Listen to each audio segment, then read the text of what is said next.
Lucky survivors, welcome to the Global Elevator Survival Game. This game involves every human being on Earth.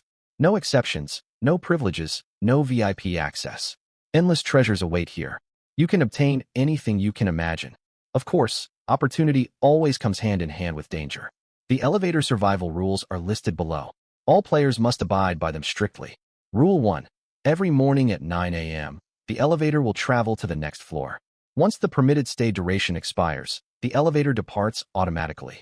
You may exit to explore the floor or remain inside the elevator during this window. Make sure you are aboard before the elevator starts moving. Rule 2. Gather supplies and upgrade your elevator. The elevator determines whether you survive this game. Keep this firmly in mind. Rule 3. The first 7 days constitute the newcomer protection period. All incoming damage you receive is halved, and creatures on each floor cannot damage your elevator. Protection expires after 7 days. Safeguard your elevator well. Rule 4. All data has been digitized. Simply think system in your mind to open your panel. The elevator will arrive at the first floor in 1 hour. Prepare yourselves. A cold synthetic mechanical voice echoed inside Chun Fan's head. Chun Fan opened his bleary eyes, yawned, and spoke with exasperation. Hey you guys, who's blasting an audiobook this loud? His words died in his throat the second he saw his surroundings. Above him was not the familiar ceiling of his bedroom, but the metallic ceiling of an elevator cabin. Cold hardness pressed against his back. Chun Fan realized he was lying on the frigid metal cabin floor. What the hell is going on? Chun Fan rubbed his throbbing head and sat up, scanning his surroundings. The cabin was cramped, only spacious enough for 4 or 5 people to stand. Its walls were faded silver metal. Only the display screen on the front glowed red, showing the number 0. Beside it was a timestamp, 8 o'clock.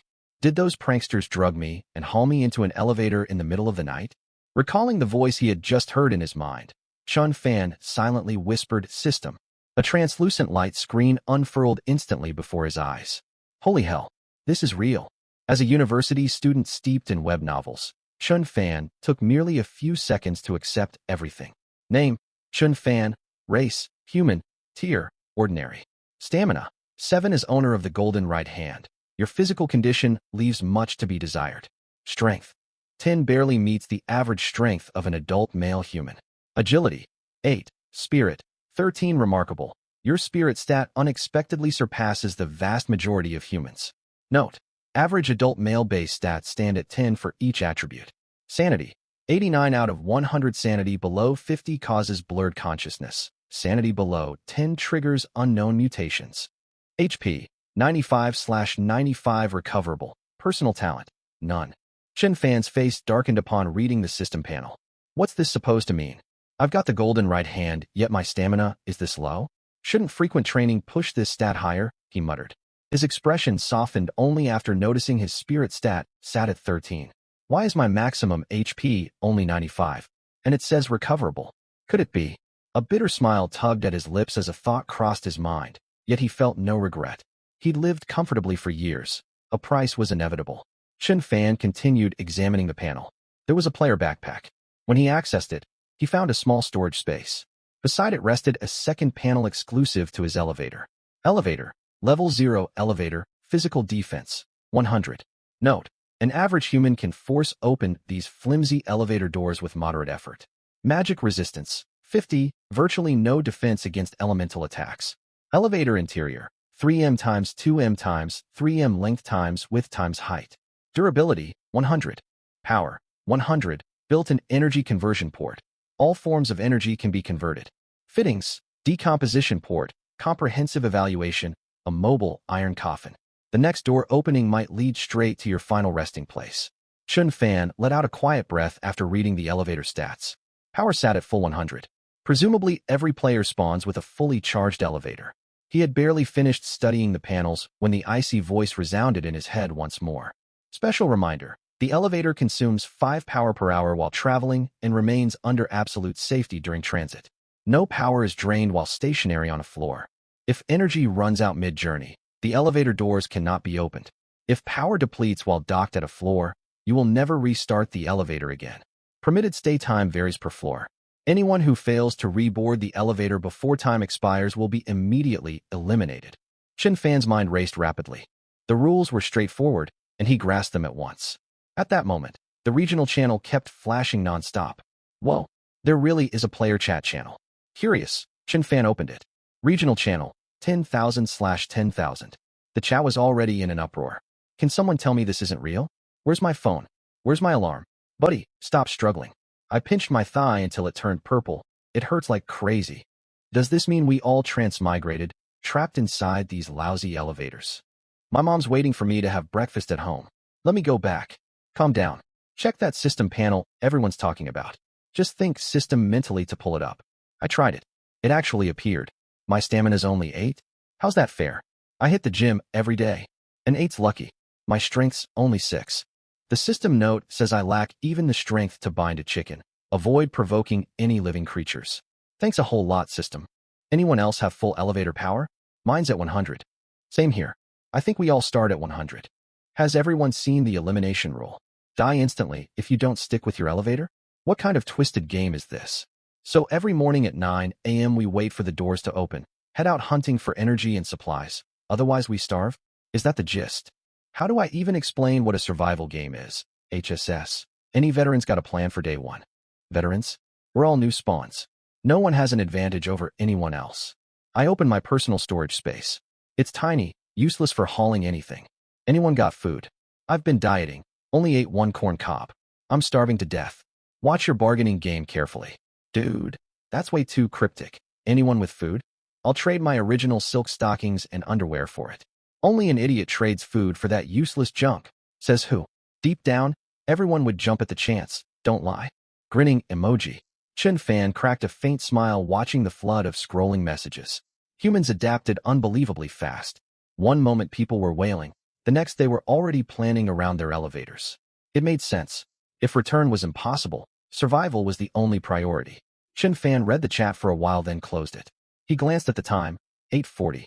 The elevator doors would open in 20 minutes. He could not pretend he was calm. No matter how many web novels he had read, fear of the unknown gnawed at him. While Chen Fan pondered, a different synthetic mechanical voice cut through his thoughts. Ding. New host detected. Scanning host aptitude to meet system binding requirements. Chen Fan stared blankly. What now? Wait a system. The scan is underway. Detected. All base attributes below minimum binding threshold. No personal talent identified. System initiating detachment sequence. The smile that had just appeared on Chen Fan's face froze instantly. What? He widened his eyes, fixated on the second panel that had materialized out of nowhere. It was not the light screen of the survival game. This one glowed golden, ornate with special effects, emblazoned with 4 bold characters. Someone's system. A line of smaller text sat underneath. This system cultivates powerful beings. Only exceptionally gifted hosts qualify for binding. Beneath that were his scan results. Stamina, 7 failed. Strength, 10 barely pass. Agility, 8 failed. Spirit, 13 pass. Personal talent, none severely failed. Comprehensive rating, D recommendation, abandon immediately. System detachment countdown, 10, 9, 8. Wait a second, hold on. Panicking, Chen Fan reached out to touch the panel. Yet his fingers passed straight through the light. What do you mean severely fail? Can't you see my spirit stat is 13? It surpasses most humans.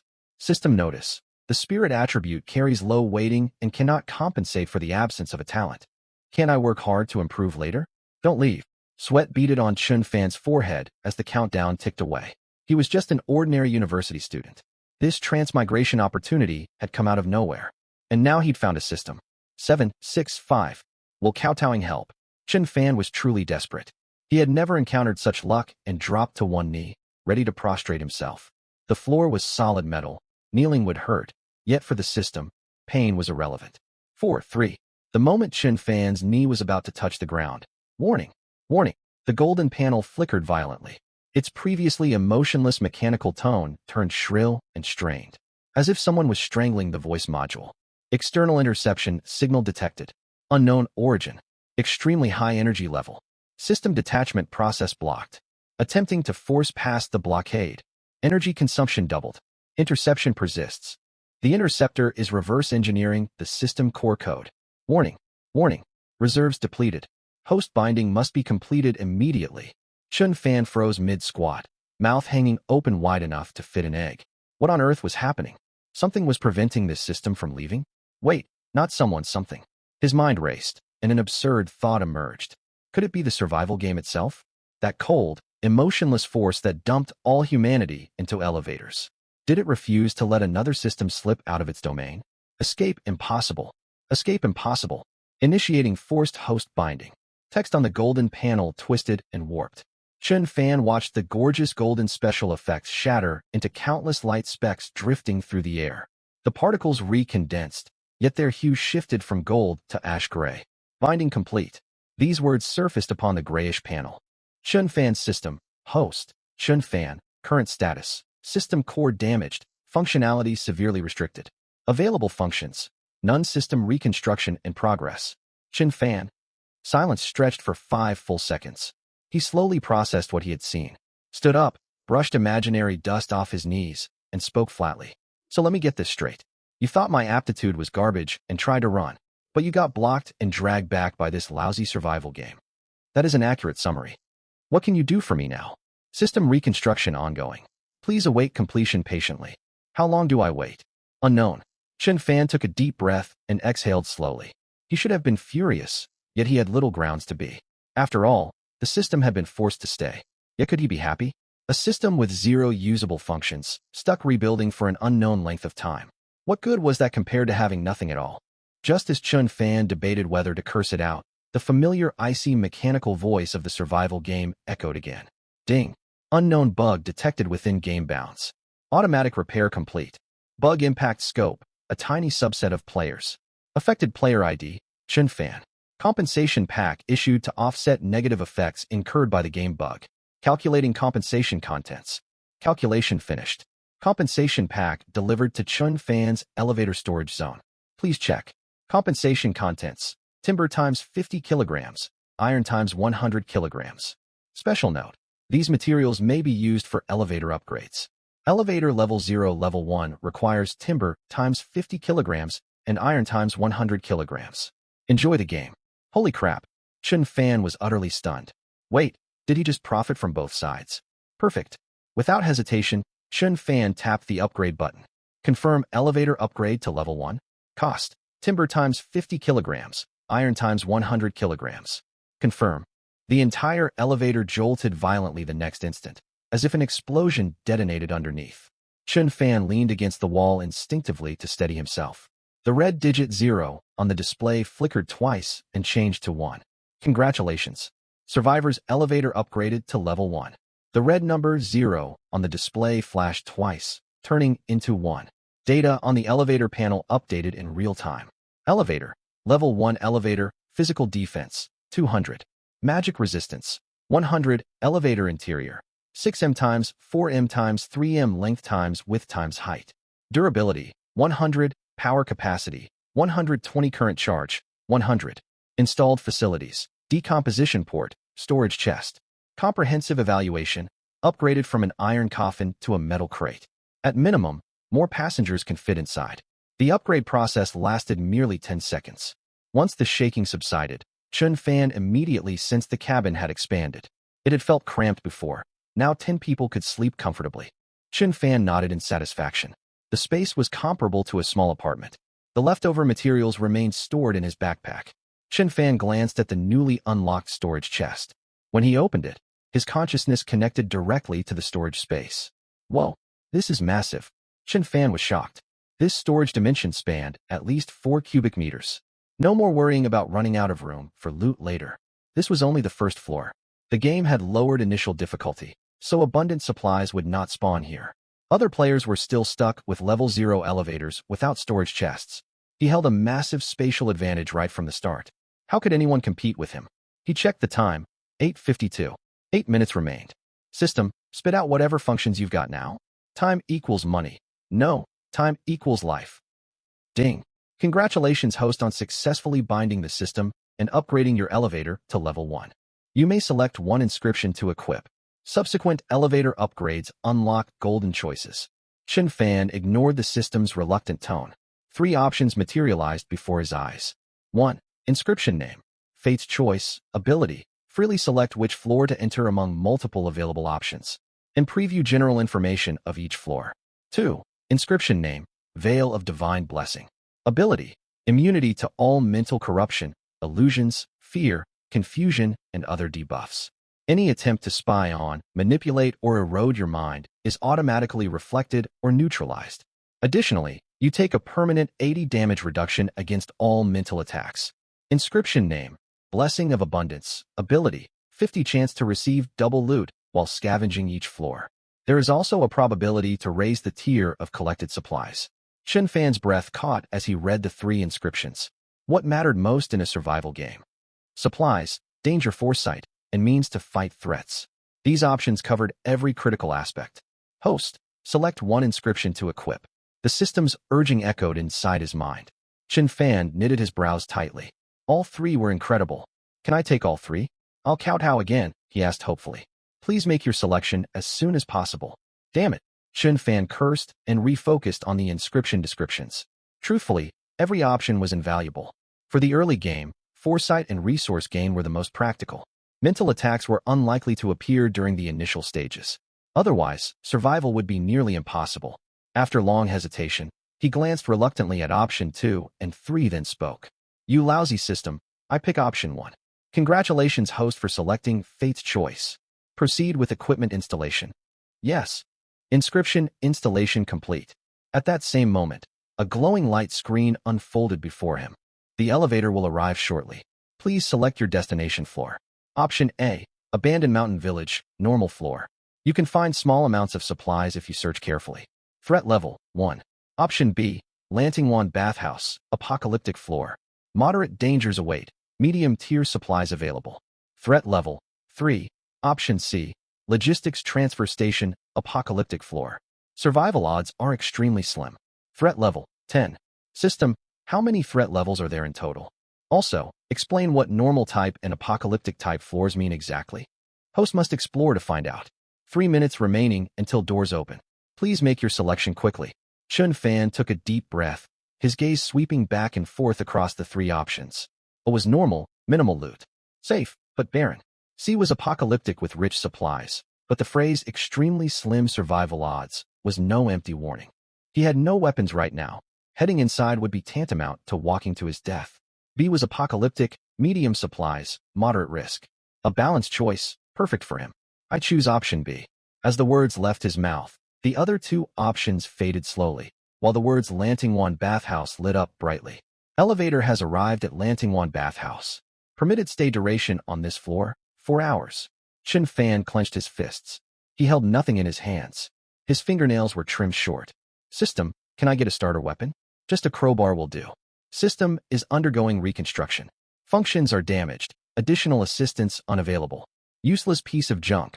Too annoyed to argue with the system, Chen Fan scanned the elevator cabin. Silver metal panels lined all 4 walls, welded firmly in place. The entire elevator was as spotless as a show flat. Not a single spare screw to be found anywhere. Truly starting empty-handed. The elevator doors slid open slowly. A wave of damp air washed over him, mixed with mildew and a faint whiff of disinfectant. Outside lay a modest lobby, roughly 70 square meters, paved with gray-white tiles. Multiple sections were cracked and warped upward. Directly opposite stood an L-shaped reception desk. Yellowed registration books and a computer with a shattered screen lay scattered across its surface. A sign hung on the back wall, reading Lantingwan Bathhouse. To the left of the reception desk stretched a corridor. The right side housed a lounge furnished with several fabric sofas. Bath towels were strewn across them, and an overturned trash can rested on the floor.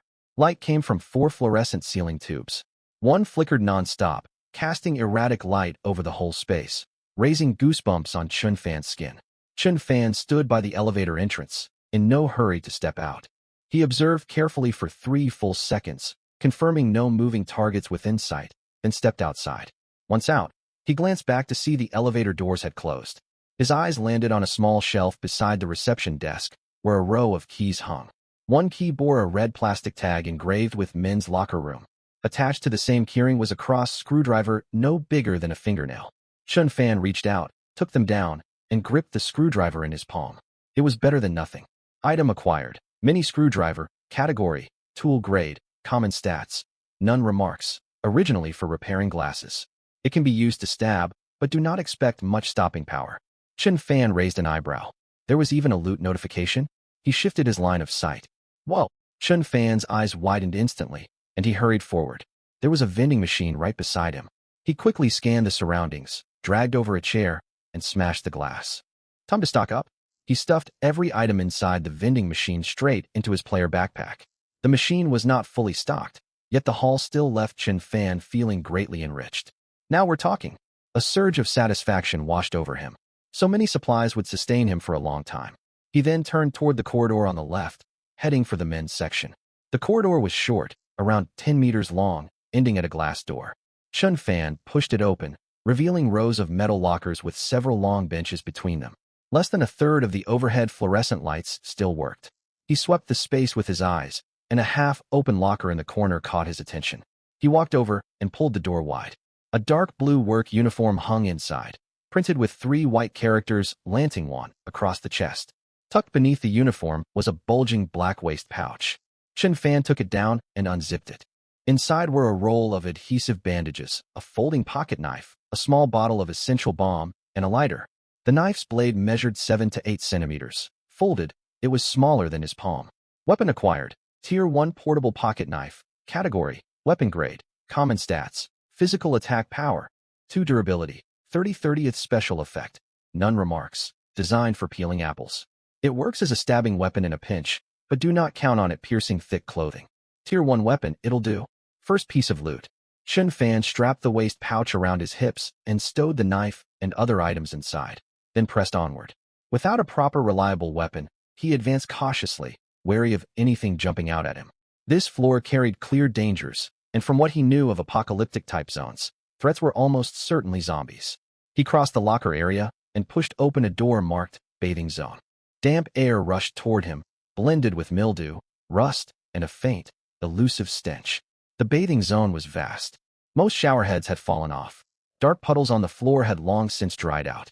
The soaking pool stood empty, lined with a layer of grayish sediment at the bottom. Chun Fan's gaze locked onto a pillar beside one pool. A metal mop handle hung there. The mop head had rotted away entirely, leaving only a bare silver-gray steel pipe, roughly 1.2 meters long, with 2-millimeter thick walls. He took hold of it and swung it once. A sharp whoosh cut through the air. Weapon acquired. Tier 2 metal mop handle. Category: weapon grade. Common stats: physical attack power. 5 durability. 70/70th special effect. None remarks. Built for mopping floors, though the mop head rotted away ages ago. Don't scoff. It hits far harder than bare fists. A smile spread across Chun Fan's face, and he nodded with satisfaction. With this steel pipe, his sense of safety had more than doubled. The wooden sauna room door hung ajar, and the darkness seeping through the crack was deeper than anywhere else. Chun Fan walked over and nudged the door gently with the pipe. The door creaked open. The room was small, fitted with 2 tiers of wooden benches. Light was dim, and he could vaguely make out a figure curled up on the innermost bench. Chun Fan's heart skipped a beat. After a moment's hesitation, he tightened his grip on the pipe and inched forward 1 step. It was a woman, or what had once been a woman. She wore a white bathrobe, her hair matted and loose, her skin an unnatural pale gray. She remained curled motionless in the corner. Visible on her exposed arms were clear festering wounds with dark purple, blackened edges. Chun Fan stepped back half a pace and raised the steel pipe. At that exact moment, the figure moved. Her shoulders trembled almost imperceptibly, then her neck twisted slowly at an unnatural angle. Her pale gray face and cloudy eyes fixed straight on him. Her lips parted slightly, and a low, raspy sound rumbled from her throat. She stood up, moving extremely slowly. Faint creaking noises echoed as her knees bent. Cold sweat instantly soaked Chun Fan's back. A zombie. It really was a zombie. The female zombie shuffled 1 step toward him. Her pace was shockingly slow, far slower than a living human walking. Chun Fan breathed a quiet sigh of relief. Looks just like the slow walkers from Season 1 of The Walking Dead. This shouldn't be too tough. She dragged herself another half step forward, stretching out one hand. Her fingers curled inward, nails blackened, reaching for him, still more than half a meter away. Chun Fan stared at the outstretched hand for 2 seconds, then stepped forward. He lifted the steel pipe and aimed straight for her head. A dull impact echoed. The female zombie froze mid-movement. Her cloudy eyes stayed wide open as her body went limp, as if all bones had dissolved. She twitched twice, then fell still. Target eliminated. Common zombie ×1. Category: hostile creature tier. Low remarks, slow movement, low attack power. Basically novice target practice. However, Infection risk reaches 90 if bitten. Chun Fan gasped heavily, his heart pounding wildly inside his chest. He stared down at the body on the ground, his fingers trembling around the pipe. Fighting back nausea, he patted her down and confirmed she dropped no loot before he began searching the sauna room. Then Chun Fan spotted dozens of scattered condoms strewn across the floor. So many? 1, 2, 3, 13. Chun Fan gaped at the shocking sight. He glanced at the floor, then at the lifeless zombie, and silently gave her a thumbs up. Respect. You've got stamina. No longer dwelling on the excesses of the wealthy, he kept searching for supplies. A small bag was wedged beneath wooden planks in the corner, its zipper fully closed. Chun Fan pulled it out and unzipped it. Inside lay a spring-loaded knife with matte black finish, anti-slip grip texture, and a locking mechanism. The blade was roughly 10 centimeters long. Weapon acquired. Tier 3 Tactical Switchblade. Category: Weapon Grade. Common Stats: Physical Attack Power, 12 Durability, 85/85 Special Effect, Armor Piercing. Deal an extra 20 damage against low-tier armor. Remarks: Left behind by an outdoor enthusiast. Fine craftsmanship. A deadly close-quarters weapon, provided you have the nerve to stab. Great find. Chun Fan flicked the blade open and closed again. The action moved smoothly, and the sharp surface reflected his own silhouette. Though I'm confused about the grading system. This is Tier 3 and already has a special effect, yet it's still common grade. Chun Fan scratched his head in confusion. The bag also held a small pack of compressed biscuits and 1 bottle of water. For the next several hours, Chun Fan painstakingly hauled every usable item back to the elevator. The elevator featured a material disposal chute, but its opening was narrow, roughly 50 centimeters across. It took enormous effort to break down all his goods and feed them piece by piece into the decomposer. Total decomposed materials: 50 kilograms of iron, 70 kilograms of timber, and 32 kilograms of plastic. Once finished, Chun Fan collapsed inside the elevator, panting, too exhausted to move. He had burned through massive amounts of energy, and his stomach rumbled loudly. He pulled out a loaf of bread nearing its expiry date, ate it alongside mineral water, and opened the regional chat channel. Regional channel 9903/10,000 online. Chun Fan was stunned by the number shown. Nearly 100 people had already died in this first novice-protected world. That seemed brutal. But thinking back to option C, the floor with near certain death, he understood. There would always be unlucky souls. Guys, please help me. Can anyone spare some food? I freaked out the second my elevator doors opened. I spawned inside a prison cell. There's nothing here except a corpse. A prison? Only one corpse in an entire prison? You must not have searched thoroughly. Not the whole prison, just a single cell. Condolences. Anyone need clothes? 1 set for 500 grams of food. Ha ha ha, guess I got lucky. My floor is an abandoned mountain village. Anyone want farming weapons like hoes and rakes? We can negotiate for food and water. Nice luck, I'm stuck in a swamp. Nothing but stinking muck everywhere. Swamp mud's probably full of nutrients. Why didn't you gather some? Huh?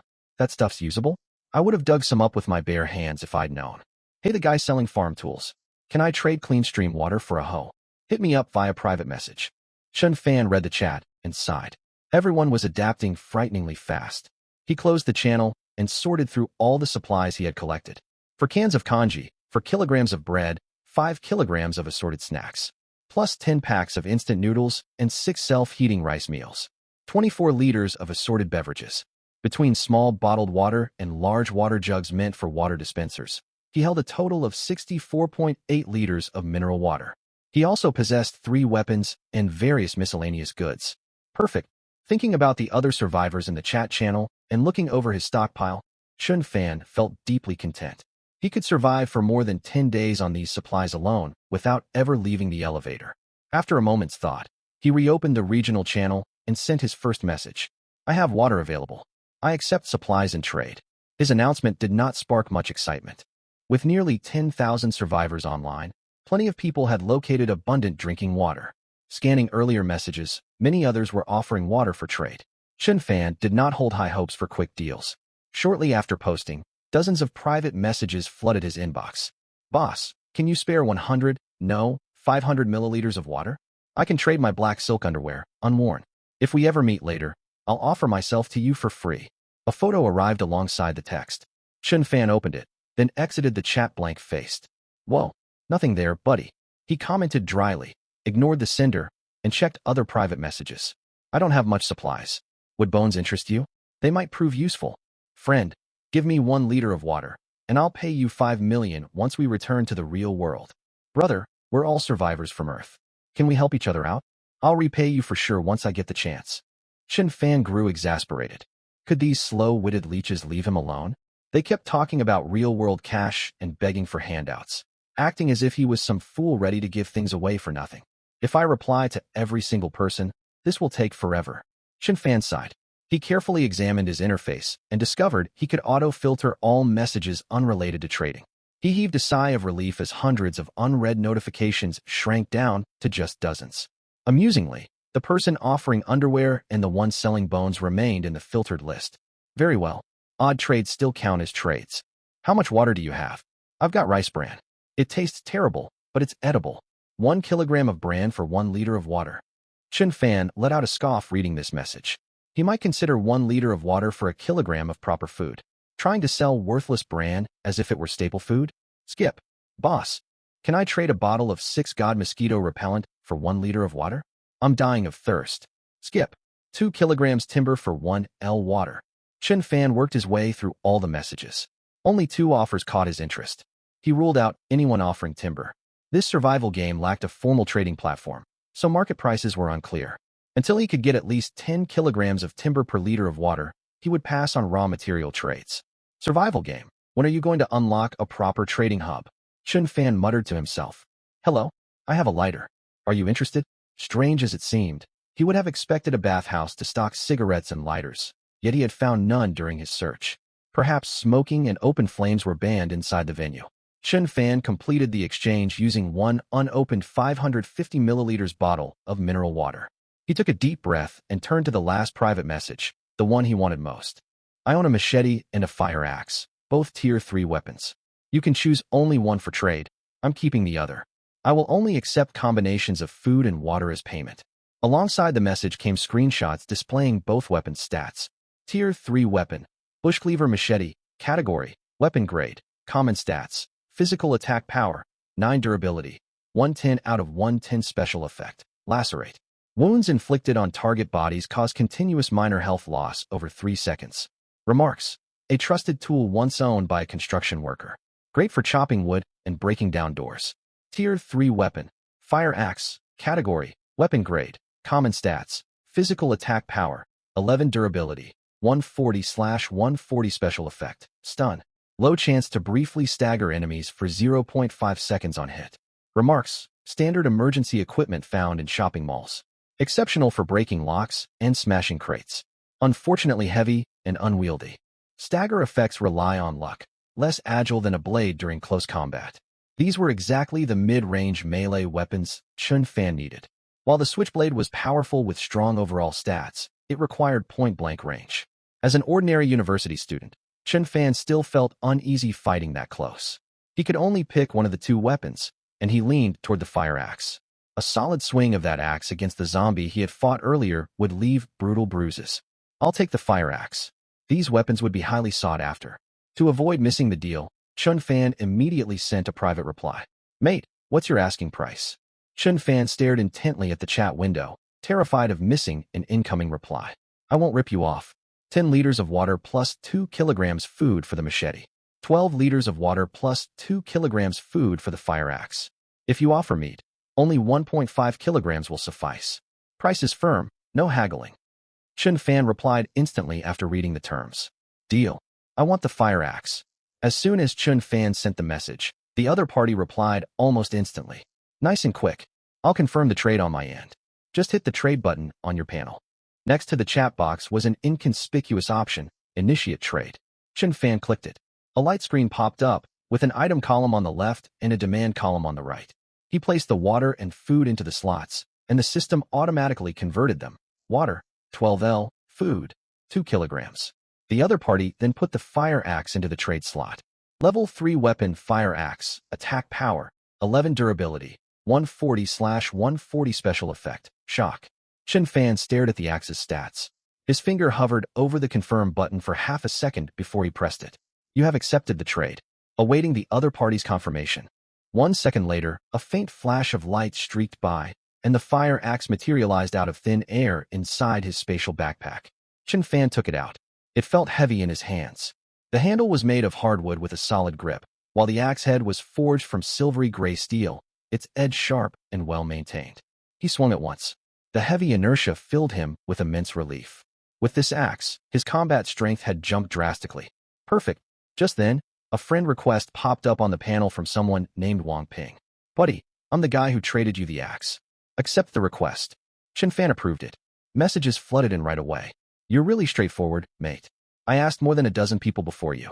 Every single one haggled nonstop. Honestly, if I hadn't run out of supplies today and feared I'd lack energy to scavenge tomorrow on an empty stomach, I wouldn't have traded either of these weapons. You don't beat around the bush. I'll come to you first if I've got good gear to trade later. A faint smile tugged at the corner of Chen Fan's mouth as he read the screen. Sure, we can help each other out with good finds from now on. It was true. When Chen Fan browsed past chat logs, all weapons up for sale were at most level 2. Not a single level 3 weapon was listed. Hardly anyone was willing to trade such valuable items, and Wang Ping was a rare exception. Moreover, all level 1 and level 2 weapons posted in the chat channel lacked special effects. That meant special effects were likely exclusive to level 3 weapons, though he wondered if every level 3 weapon came with one. Requirements to upgrade elevator to level 2. Iron times 250 kilograms, timber times 100 kilograms, plastic times 50 kilograms. Chen Fan fell silent upon seeing the upgrade requirements. Damn, the jump is insane. How is anyone supposed to keep up? Irritation washed over him. He'd expected roughly double the materials, not 4 or 5 times as much.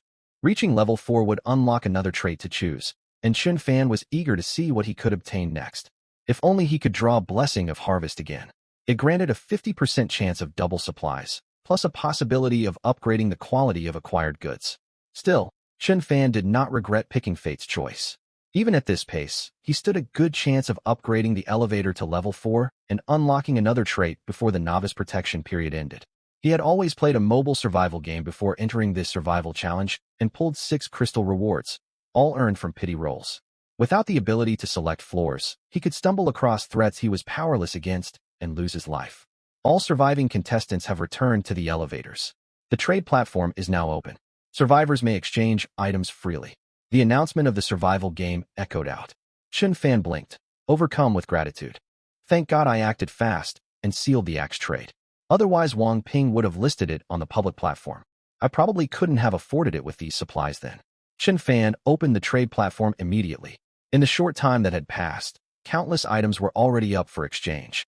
He skimmed the listings and traded 10 liters of water plus several packs of spicy gluten snacks for 5 340-gram can luncheon meats and 2 vacuum-packed cooked steaks weighing a combined 2 kilograms. He wondered what floor that trader had spawned on to possess so many supplies. A supermarket? But surely they wouldn't be short of water. Chen Fan continued monitoring the trade platform afterward and picked up small batches of basic materials needed for elevator upgrades. Currently, water and food traded at roughly a 1-to-1 ratio. Meat fetched a premium, priced twice as high as regular food. Around 9 or 10 o'clock that night, Chen Fan ate dinner, a can of luncheon meat, a loaf of bread, and some water. Satisfied, he lay down on the floor and fell asleep. The elevator is arriving. Please stand firm and hold on. The survival game's notification sounded. The elevator is approaching a floor. Please select your destination. Option A, Class 2, Grade 3 Classroom. Normal floor. Small amount of supplies. Threat level, 0. Option B, Aunt Tang's Orchard. Normal floor. Moderate supplies. Threat level, 2. Option C, Rusted Flesh Storage. Cosmic Horror Floor. Astoundingly abundant supplies. Recommended if your strength is sufficient.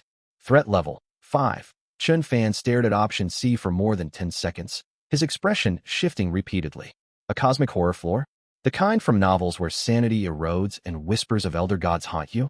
Yet the system itself recommended it, promising astounding supplies, leaving him torn. Moderate supplies had already put him far ahead of most survivors. Imagine what he could achieve if he claimed those incredible resources. To hell with it. A lousy zombie registers threat level 3, and I've got a level 3 weapon now. What have I got to fear? I'm going in. Floor locked. Elevator arrival in 30 seconds. Ding. The elevator door slid open. A thick stench of rust mixed with sickly sweetness washed over him, laced with rot, as if a ton of rotting meat and scrap metal had been sealed together for a decade. Chen Fan nearly gagged. He covered his nose and stepped backward half a pace. Outside lay a cramped chamber. Truly tiny. At a rough estimate, only around 10 square meters, barely larger than his elevator cabin. The walls were dark red with rough, uneven surfaces, as if smeared with congealed flesh. Irregular bulges lined the edges. The floor yielded slightly under his feet. It was neither metal nor concrete, resembling thick, weathered leather. A dim yellow overhead bulb cast reddish light, turning the space into something that looked like the inside of a living creature's organs. Chen Fan frowned and stepped out. Such a small room. Can there really be astounding supplies here? He harbored doubts. This was undeniably a storage room. Several metal shelves stood in the corner, scattered with miscellaneous objects. Dusty glass bottles, a booklet whose cover was stained dark brown, and a small sack of silvery, gray metal components. Chen Fan examined the items on the shelves first. The glass bottles contained deep purple liquid. Faded labels stuck to them, reading, Sanity Stabilizer ×1. Item, Sanity Stabilizing Potion. Quality, fine. Effect, instantly restores 30 sanity upon consumption. Boosted to 50 sanity if consumed when sanity is below 50. No side effects. Note, best keep this. You will need it someday. Dark brown stains marred the booklet cover. Its pages were yellowed, brittle, and curled, filled with illegible script interspersed with twisted illustrations that made his temples throb after prolonged viewing. Obtained book, Tome of Indescribable Visions, incomplete copy. Category, prop/knowledge. Stats. Effect, reading slowly raises the upper limit of spirit attribute. Risk of mental contamination, read only in safe areas. Note, it is normal not to understand. Trouble awaits those who decipher its contents. The sack held silvery, gray metal components free of rust, crafted with precision far beyond human craftsmanship. Obtained components, precision machinery, assembly ×1 set. Category, materials. Attribute, technology. Effect, can be used to craft or upgrade elevator fittings or forge special props. Note, exquisitely made, origin unknown. Chen Fan stowed all 3 items in his backpack before turning his gaze toward the far corner of the storage room. There stood a low stone platform covered in a translucent, deep, red membrane. Beneath it, something pulsed slowly. Gripping the fire axe tight, Chen Fan scanned every corner for the source of the level 5 threat and advanced cautiously. Under the membrane atop the platform rested an irregular fist-sized object. Dark red, textured like muscle fibers, contracting and expanding sluggishly, as if breathing. Detected item, flesh core. Category, special. Stats. Note, the core of a cosmic horror construct, brimming with a strange life force. Appears revolting, yet it might prove useful. Sanity 2. Sanity 1. Sanity 2. What the hell is this thing? Chen Fan stared at the writhing mass, nausea rising in his throat. It was utterly disgusting. Even so, he reached out and tapped the membrane gently with the back of his axe. The film turned out surprisingly thin and ruptured on contact. Thick, translucent fluid oozed out onto his palm, slippery and warm. Chen Fan lifted the flesh core. It felt warm and viscous. He could clearly sense its slow pulse against his skin, matching the rhythm of a heartbeat. It yielded under pressure, like holding a warm internal organ. Obtained special item, flesh core. Category, special/modification material. Attribute, cosmic horror. Effect, can restructure the elevator, converting inorganic metal into living organic tissue. After modification, the elevator gains the living attribute, unlocking self-repair, environmental perception, AI assistance, and other abilities. Warning, modification is irreversible. Choose carefully. Insane. I can only see its full stats once I pick it up. Chen Fan's heart raced as he read the description. Turn the elevator into a living entity? Self-repair and environmental awareness? This item was priceless. This had to be the astounding supply the system mentioned. Sanity 5. Sanity 5. Sanity 5. In barely 10 seconds, his sanity plummeted to 78. Chen Fan hastily placed the flesh core into his spatial storage. The moment it vanished into storage, the entire storage room stirred. It was not shaking or trembling, it was moving. The stationary dark red bulges on the walls began to writhe, like blood vessels resuming circulation. Murky red fluid trickled slowly beneath the surface, accompanied by damp, gurgling sounds. The soft floor beneath his feet shuddered, as though something deep underground shifted its weight. Chen Fan snapped his head upward. The dim overhead bulb flickered violently twice and went out. As darkness descended, he heard it. Wet scraping noises echoing from every direction at once. Like countless slick tongues lapping the walls, or a massive slab of flesh slowly constricting and squeezing inward. The light flickered back on for half a second. Chen Fan witnessed a sight that made his scalp prickle. Countless fist-sized bumps bulged out simultaneously on all four walls of the storage room. Each lump writhed and swelled, as if something sought to break free. Fine cracks split their surfaces, revealing dense rows of tooth-like structures within. The storage room was shrinking. The surrounding walls crept steadily inward, visible to the naked eye, like a giant mouth closing shut. Chen Fan's pupils contracted sharply. This was the source of the level 5 threat. The storage room itself was a living stomach, and the flesh core served as its heart or brain. By removing the core, he had thrown the stomach out of control. It was instinctively constricting to digest everything trapped inside it, including him. Shit, this is only level 5. Chen Fan spun around and sprinted toward the entrance. System alerts blared relentlessly. Sanity 2. Sanity 2. Sanity 3. The elevator doors stood straight ahead. He did not think he had walked more than 5 meters upon entering. Yet the doorway seemed 50 meters away now. The chamber twisted and warped, walls spasming inward like muscle tissue, and the floor undulated as if he ran along the back of a thrashing giant serpent. Chen Fan stumbled and nearly fell, catching himself against the wall. The instant his hand touched the dark red flesh wall, a slit writhed open. Warm mucus sprayed onto the back of his hand, bringing a burning sting. Novice protection period, all damage halved. It still hurt badly. Gritting his teeth, Chen Fan kept running. The overhead bulb died completely. Only the lamp behind him remained lit, its crimson glow swallowed by contorting walls as he fled. Chen Fan raced through darkness. The yielding floor rolled and surged beneath his feet as if the space breathed. He could feel the chamber shrinking rapidly behind him, the wet scraping sounds drawing nearer and louder. Then he spotted light, the small cold white lamp above the elevator doors. Chen Fan threw himself forward with all his strength. The dark red wall scraped against his heel. Sharp pain shot up his leg, as if a layer of skin had been torn off. There was no time to hesitate. He tumbled into the elevator cabin and slammed his palm repeatedly onto the closed door button. The doors slid shut slowly. Right before they sealed completely, Chen Fan caught one final glimpse. The entire storage room had compressed into a tangled mass of flesh. Every tooth-like orifice gaped wide, thick fluid dripping from the fissures like digestive saliva. 1 second slower, and he would have been consumed. The elevator doors clicked shut. All noises were cut off. Chen Fan collapsed onto the floor, leaning against the cold metal walls, gasping heavily. He glanced down at his heel. A section of his trouser leg had corroded away. The skin on his ankle was scraped raw, tiny beads of blood seeping out. Damage was halved under novice protection. Without that buffer, the bite might have torn out a chunk of flesh. Chen Fan leaned his head back against the wall, taking several minutes to recover. He checked the panel time, 9:40. Only 10 minutes had passed. 10 minutes, and I almost died. He cursed and pushed against the floor to stand, when sudden dizziness washed over him. It felt as though cotton had been stuffed inside his skull. The edges of his vision blurred, and his thoughts turned sluggish. He shook his head, assuming oxygen deprivation, and took several deep breaths. The vertigo only worsened. Nausea churned in his stomach, and a constant buzzing hummed in his ears. What's going on? Chen Fan propped himself against the wall to sit upright and opened his system panel. The status bar displayed clearly. Name, Chen Fan. Race, human. Rank, ordinary. Strength, 10. Agility, 8. Spirit, 13. Health points, 89/95. Sanity, 43/100. Confused consciousness, slowed reflexes, hallucinations possible. Chen Fan stared at the number 43 and realized what was happening. The side effect when sanity drops below 50. He massaged his throbbing temples. Tiny black specks drifted at the edge of his sight. What disturbed him more was the sound in his ears. Not the elevator machinery, nor wind. A faint whisper drifting from an unimaginable distance.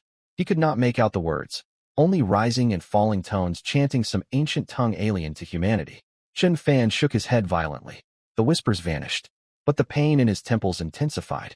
I need rest. Chen Fan had no idea when he drifted off. He woke shivering. Chen Fan hunched his shoulders and sneezed, then realized his mind had cleared. The cottony fog in his head was gone, the ache in his temples faded, and the strange whispers no longer lingered. He still felt weary, yet his thinking sharpened once more. Chen Fan quickly checked the panel. Sanity, 73/100. Recovered 30 points? He checked the time, 15:45. He had slept 6 hours, roughly 5 sanity points restored each hour. 5 points per hour. It would take 11 to 12 hours to get back to full from 43. Chen Fan did the math silently. He checked his health points next. The wound on his ankle had scabbed over. Thanks to half damage in the novice phase plus natural regeneration, his HP had climbed from 89 to 93. Chen Fan moved his ankle. It still ached, but not enough to stop him walking. Not bad. I didn't lose out. In fact, I hit the jackpot. He was about to stand up and stretch his limbs when the cold, synthetic mechanical voice of the survival game rang out. Ding. Detected a special item flesh core inside Survivor Chen Fan's player backpack. Ding. Detected a special item flesh core inside Survivor Chen Fan's player backpack. Consume flesh core to perform special elevator modification. Note, this modification operates independently of the standard elevator upgrade system. It does not consume basic materials such as timber or iron ingots. Chen Fan froze for a moment, then his eyes lit up. So that was what the flesh core was for. Wait, hold on. He quickly spoke up. Can I ask exactly what it does after fusion? I need to know what my elevator will turn into once I install this thing. The survival game fell silent for several seconds. Then the frigid mechanical voice sounded again. This time, the message was far more detailed than its repetitive earlier prompts. Player Chen Fan is confirmed as the first survivor within the game to obtain an evolution core.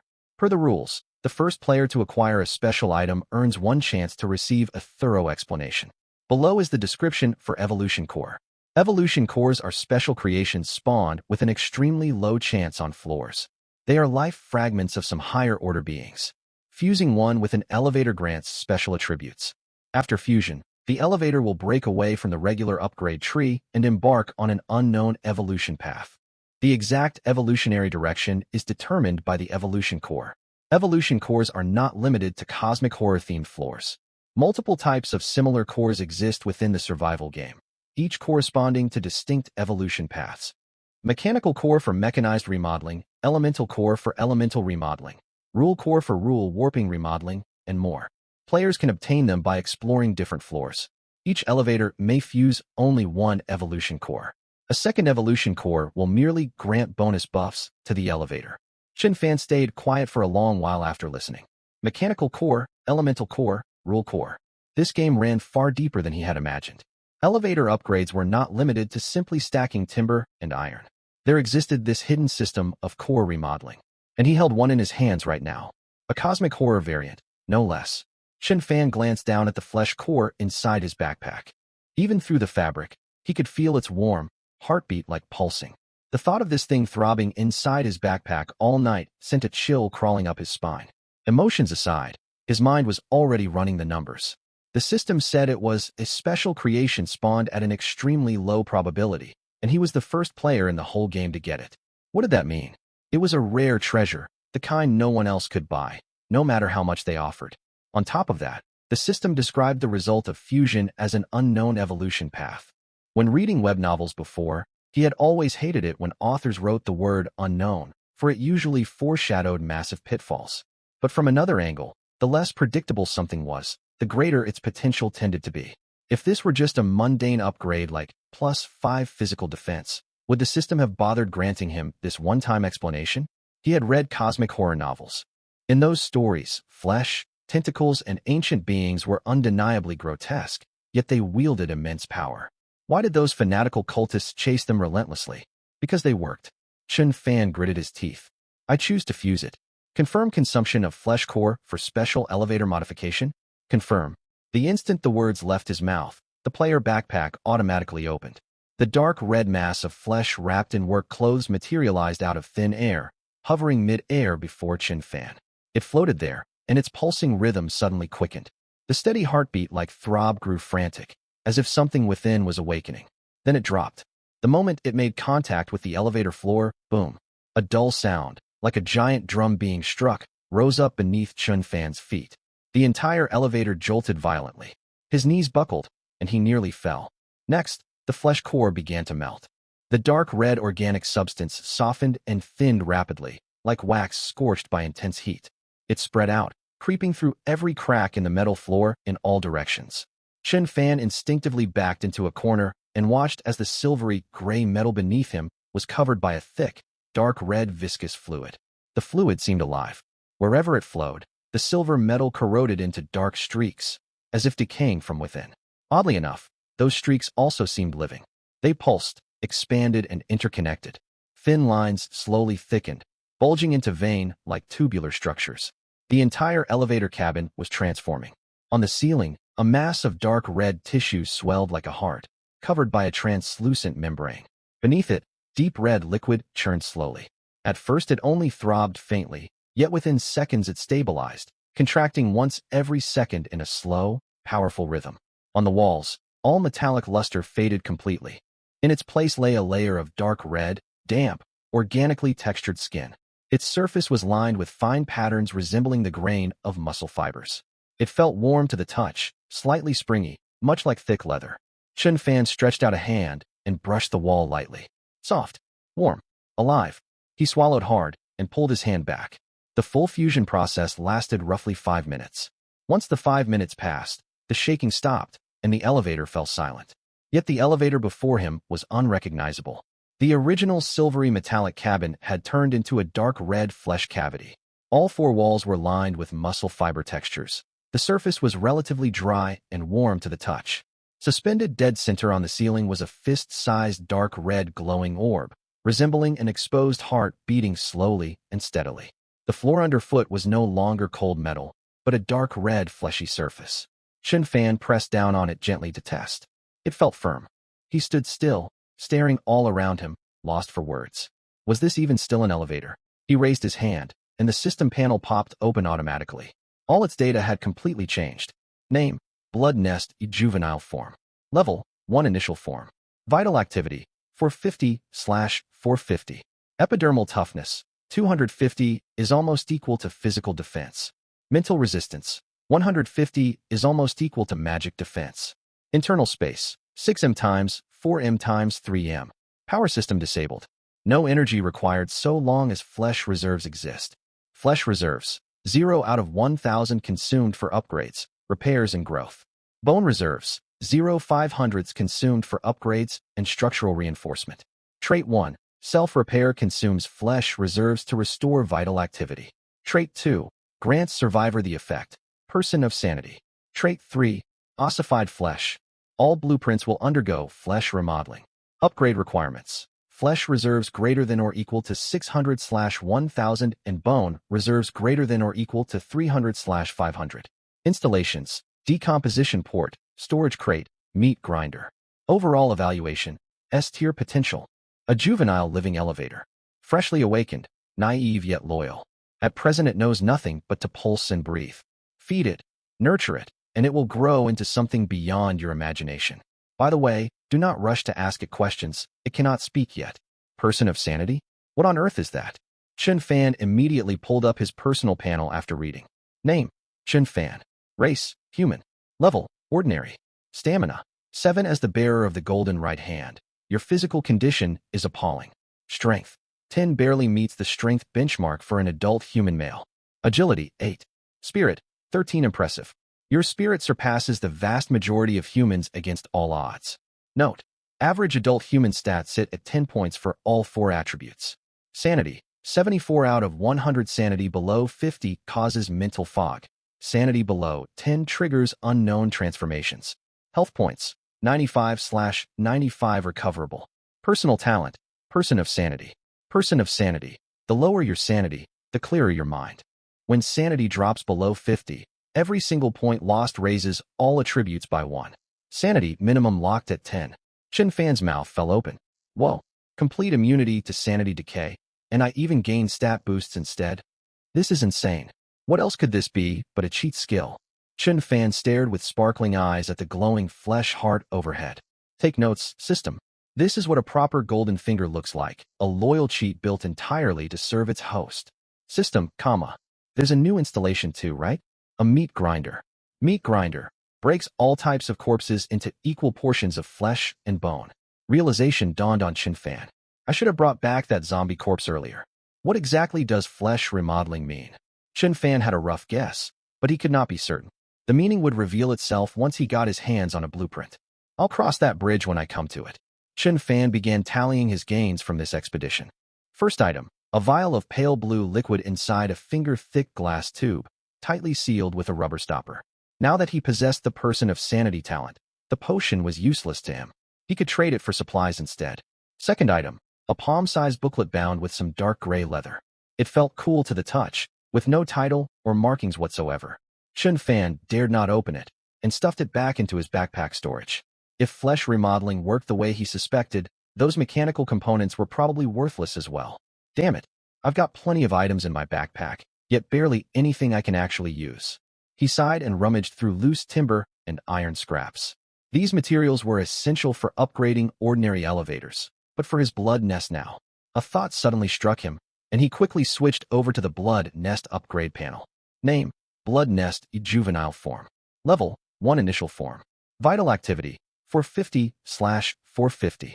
Upgrade Requirements: Flesh reserves greater than or equal to 500/1000 and bone reserves greater than or equal to 200/500. Chun Fan stared at the text for several seconds. 500 kilos of flesh and 200 kilos of bone. Where am I supposed to get that much flesh and bone?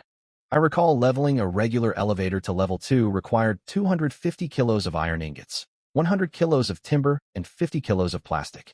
How cheap are iron and would compare to flesh and bone? His brows knitted tightly.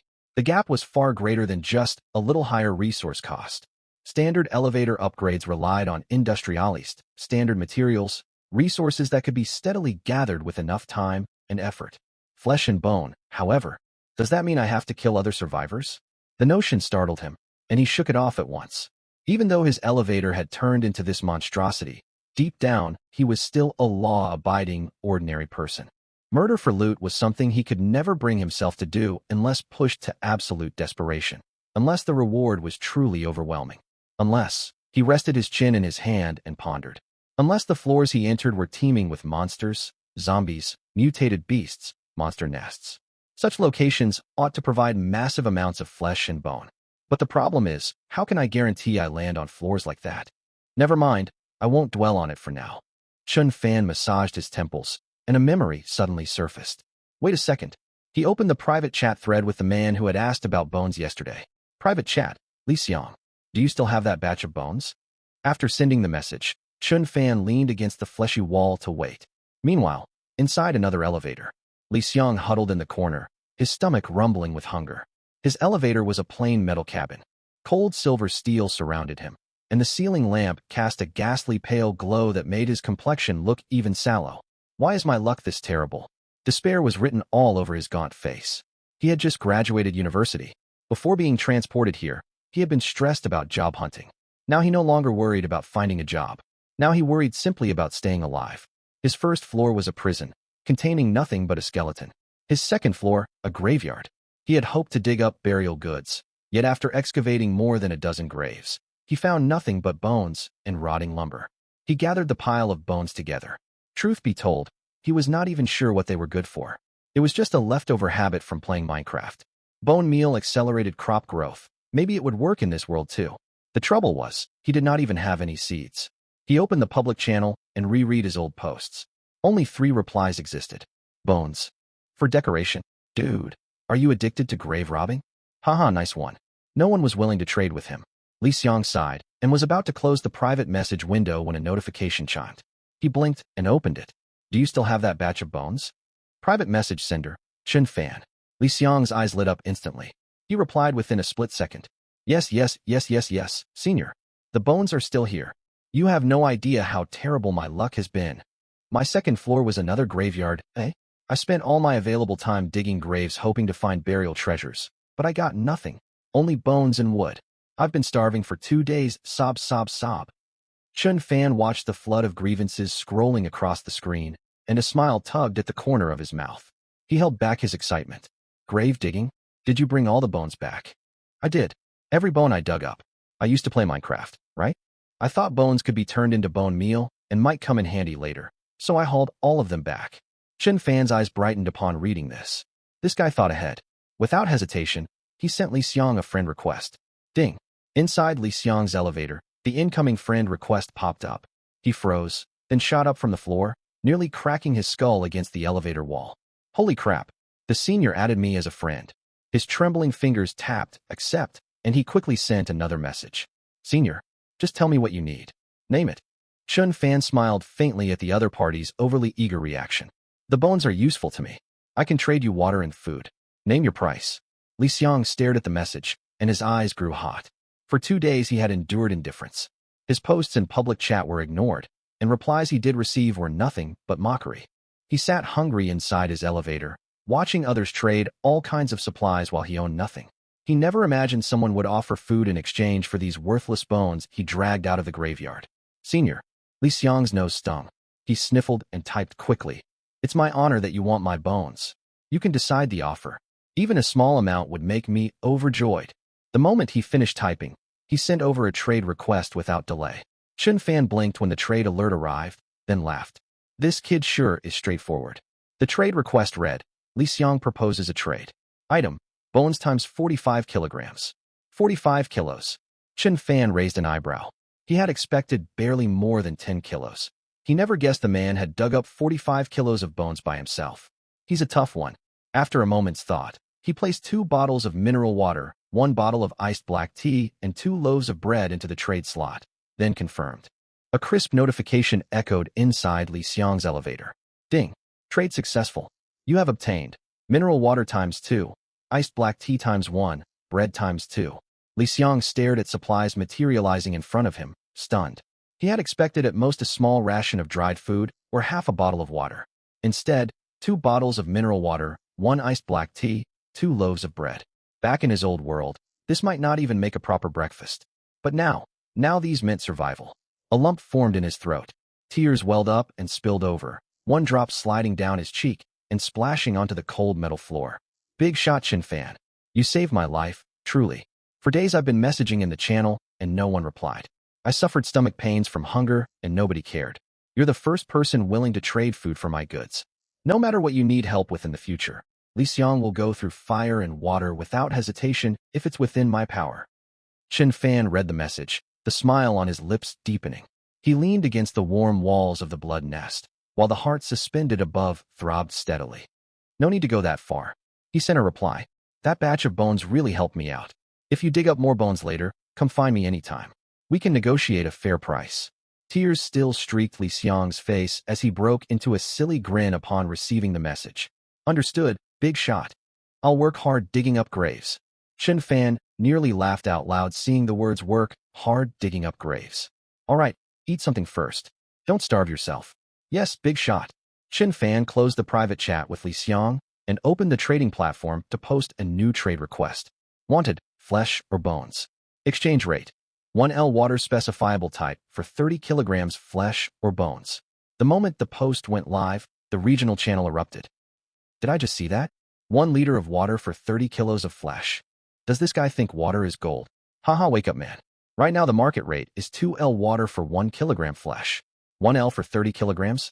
This is backwards. Bones I get. Nobody wants those anyway, but flesh? Everyone guards meat like treasure these days. Who in their right mind would trade with you? I just looked this person up. Chen Fan owns a level 1 elevator. Could he be some big shot? Maybe his water tastes divine and grants immortality when you drink it? Quit being snarky. Who knows, he might have some new scheme. What scheme? Line the floors with meat?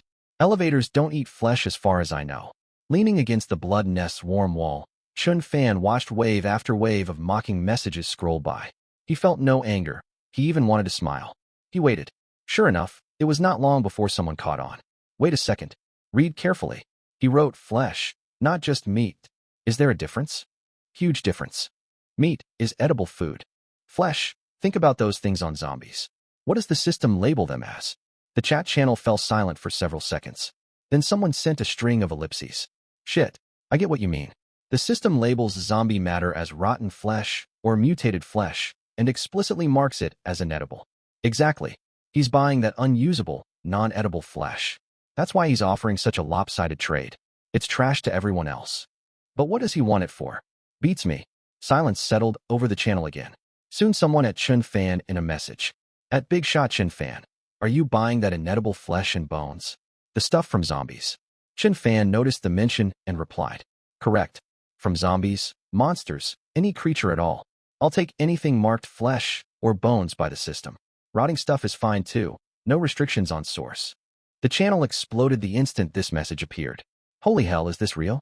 I raided that zombie-infested building today. 3 zombie corpses blocked the entrance. I just walked around them annoyed.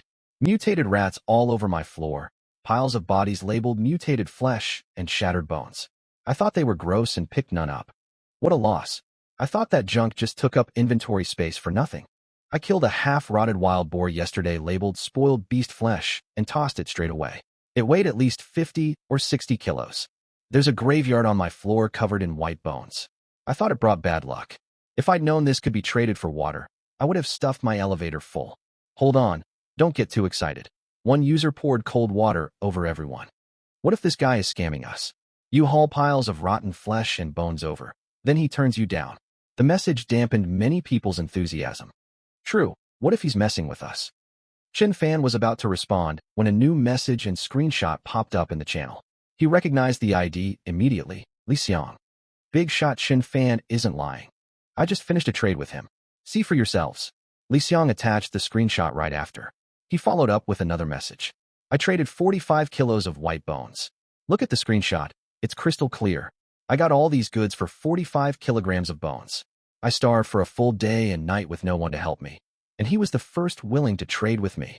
The chat channel went quiet for 2 seconds before erupting completely. Someone actually pulled off the trade? 45 kilos of bones for 2 bottles of water, 1 drink, and 2 loaves of bread? That's better profit than selling meat. I still have over 10 kilos of broken bones I picked up yesterday in my backpack. I kept them thinking they might come in handy. Messages scrolled so fast Chen Fan could barely keep up. He smiled and posted another message in the channel. No quantity limit. I'll buy everything you bring. The trade offer stays up on the platform. Come trade anytime. After sending it, he closed the channel, leaning back against the blood nest wall, feeling the steady throb rising from beneath the floor. Let them bring piles of flesh and bones to level you up. Chen Fan patted the wall, amusement lacing his tone. The pulsing light core of the blood nest brightened faintly, as if it understood. Trade complete. You receive mutated flesh times 8 kg, spoiled beast flesh times 5 kg, shattered bones times 15 kg. Trade complete. You receive decayed white bones times 9 kg. Trade complete. You receive chunks of flesh times 18 kg. His purchase notice was like opening floodgates. One trader after another sought him out nonstop. Chen Fan tallied up his gains. He had collected roughly 200 kilos of flesh materials and over 200 kilos of bones. His own stock of water and food was nearly depleted, yet these so-called trash items, worthless to everyone else, were genuine evolution materials for him.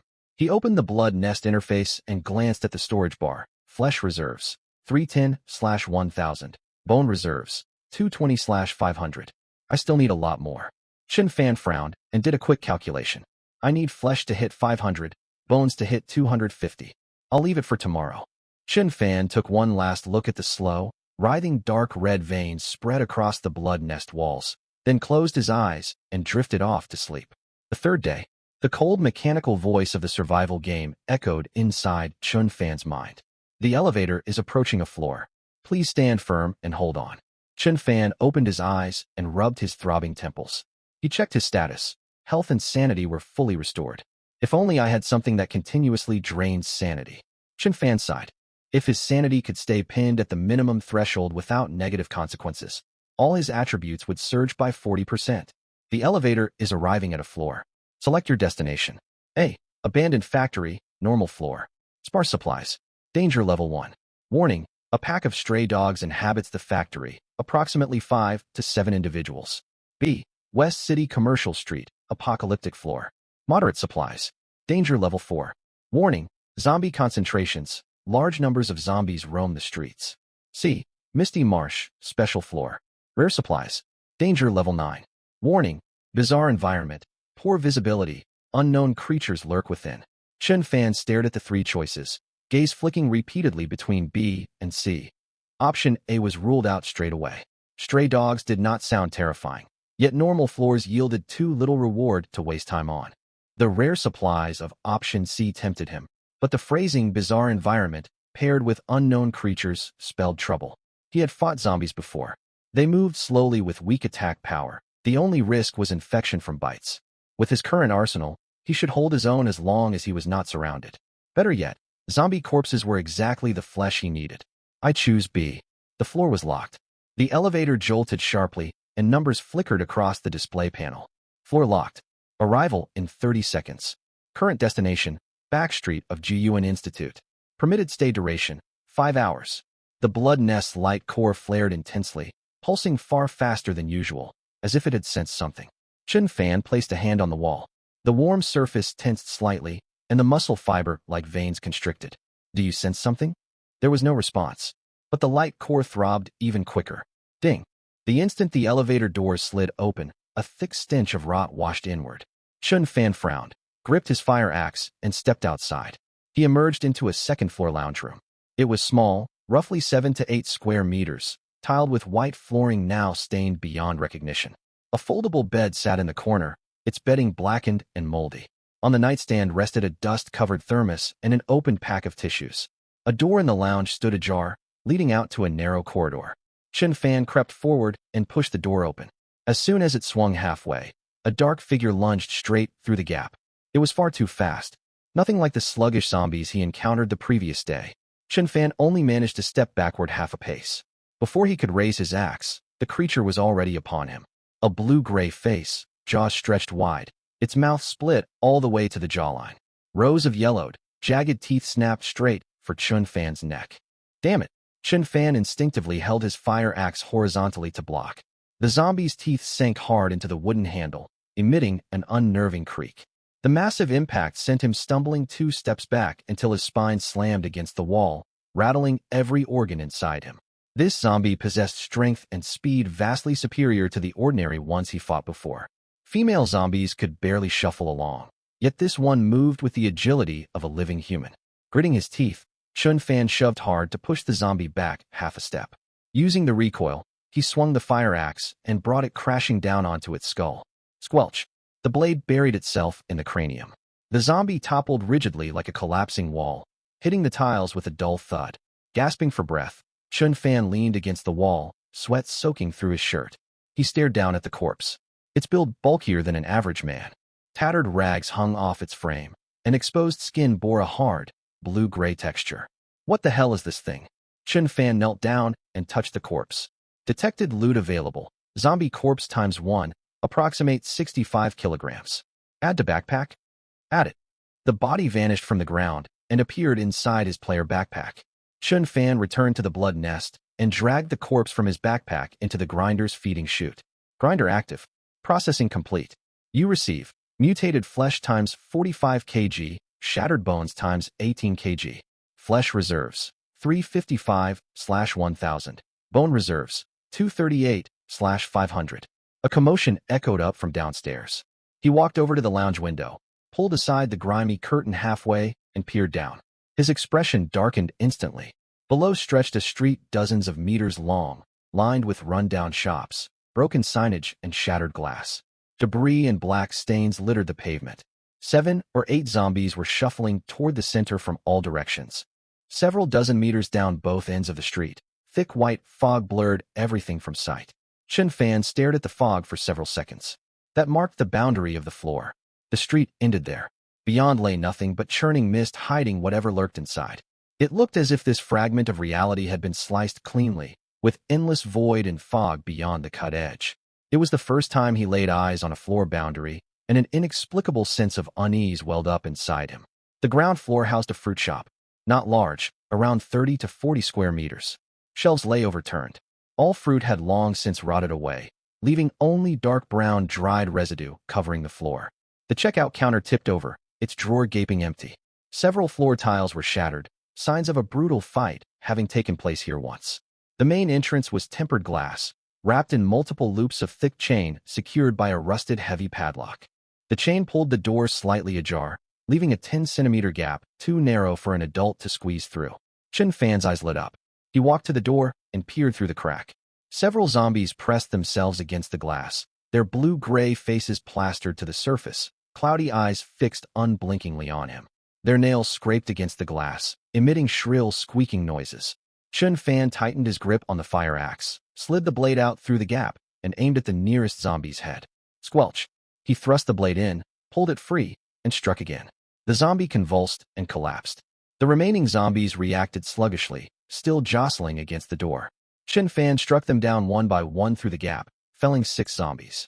Dark red fluid splattered all over the glass. Then a 7th zombie shuffled over from the side. It stood at an awkward angle. Chun Fan adjusted his axe, twisted his wrist, and swung outward. Crack! A sharp sound of shattering. Chun Fan froze. The fire axe struck the edge of the tempered glass. Spiderweb cracks spread across the entire panel, which then crashed into countless shards on the ground. The chain still hung in place, but the glass was gone. The entrance stood wide open. The last zombie roared and charged inside. Chun Fan cursed and jumped backward. In the next instant, his fire axe chopped into the side of its neck, severing half the throat. He kicked the zombie several steps away, then delivered a final blow that cleaved its head clean off. Silence returned to the street. 7 zombie corpses sprawled across the dozens of meters of pavement. Dark red fluid snaked across the tiles, trickling downhill in thin streams. Gasping, Chun Fan leaned against the doorframe and gazed out at the fog, lost in thought. So this is a floor boundary. He had never pondered this before, but now he saw it with his own eyes. This world was merely a tiny fragment, and nothing existed beyond it. What if the elevator stopped outside the boundary? What if he accidentally stepped into the fog? He shook his head to banish the unsettling thoughts. Now was not the time to speculate. Those 7 corpses meant another huge haul of flesh and bones. Chun Fan rested against the doorframe until his breathing steadied, then straightened up. Zombie bodies littered the pavement, dark blood winding through tile gaps. Chun Fan bent down to touch each corpse in turn, storing all of them in his backpack. Back in the blood nest, the low hum of the grinder reverberated through the dark red chamber. Grinder active. Processing complete. You receive zombie flesh times 315 kg, shattered bones times 126 kg. Flesh reserves 670/1000. Bone reserves 364/500. A faint smile tugged at Chun Fan's lips as he read the interface numbers. He had far surpassed the requirements for leveling up. Still, there was plenty of time left, and he had not finished searching the street. Back street of Jiyuan Institute was compact, only 40 to 50 meters from end to end. Lined along both sides were ground floor shops. Spicy hot pot stalls, milk tea shops, braised chicken rice restaurants, convenience stores, fried chicken shops. Most signage remained legible beneath thick layers of dust. Yet nearly every shop door stood open. Some had been forced open, bent locks hanging loosely from frames. Other glass entrances lay shattered, fragments glinting under pale fluorescent light. Overturned shelves, ransacked checkout drawers, and discarded clutter covered every floor. Chun Fan stepped inside a fast food restaurant. Pots and pans littered the kitchen floor. The refrigerator door hung open, empty except for moldy plastic containers. An unwashed wok sat on the stove, crusted with thick black grime. He searched the storage cabinets and found an unopened 500-gram pack of dried noodles tucked in the bottom corner. Nice. There's a pot and dried noodles. Chun Fan's eyes lit up, and he stowed them into his spatial storage. He glanced at the blackened frying pan sitting on the stove.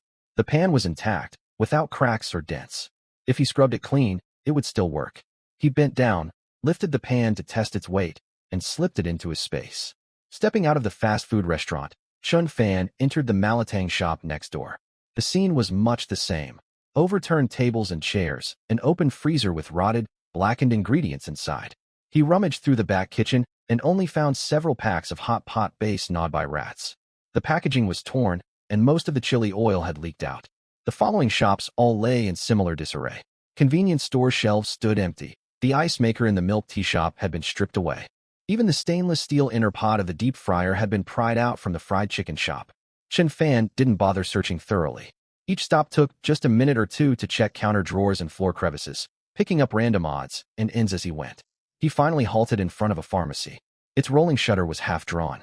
Chun Fan wedged the back of his fire axe under the shutter and pried upward. Metal screeched harshly, widening the gap until it was big enough for him to squeeze sideways through. He slipped inside and felt for the light switch on the wall.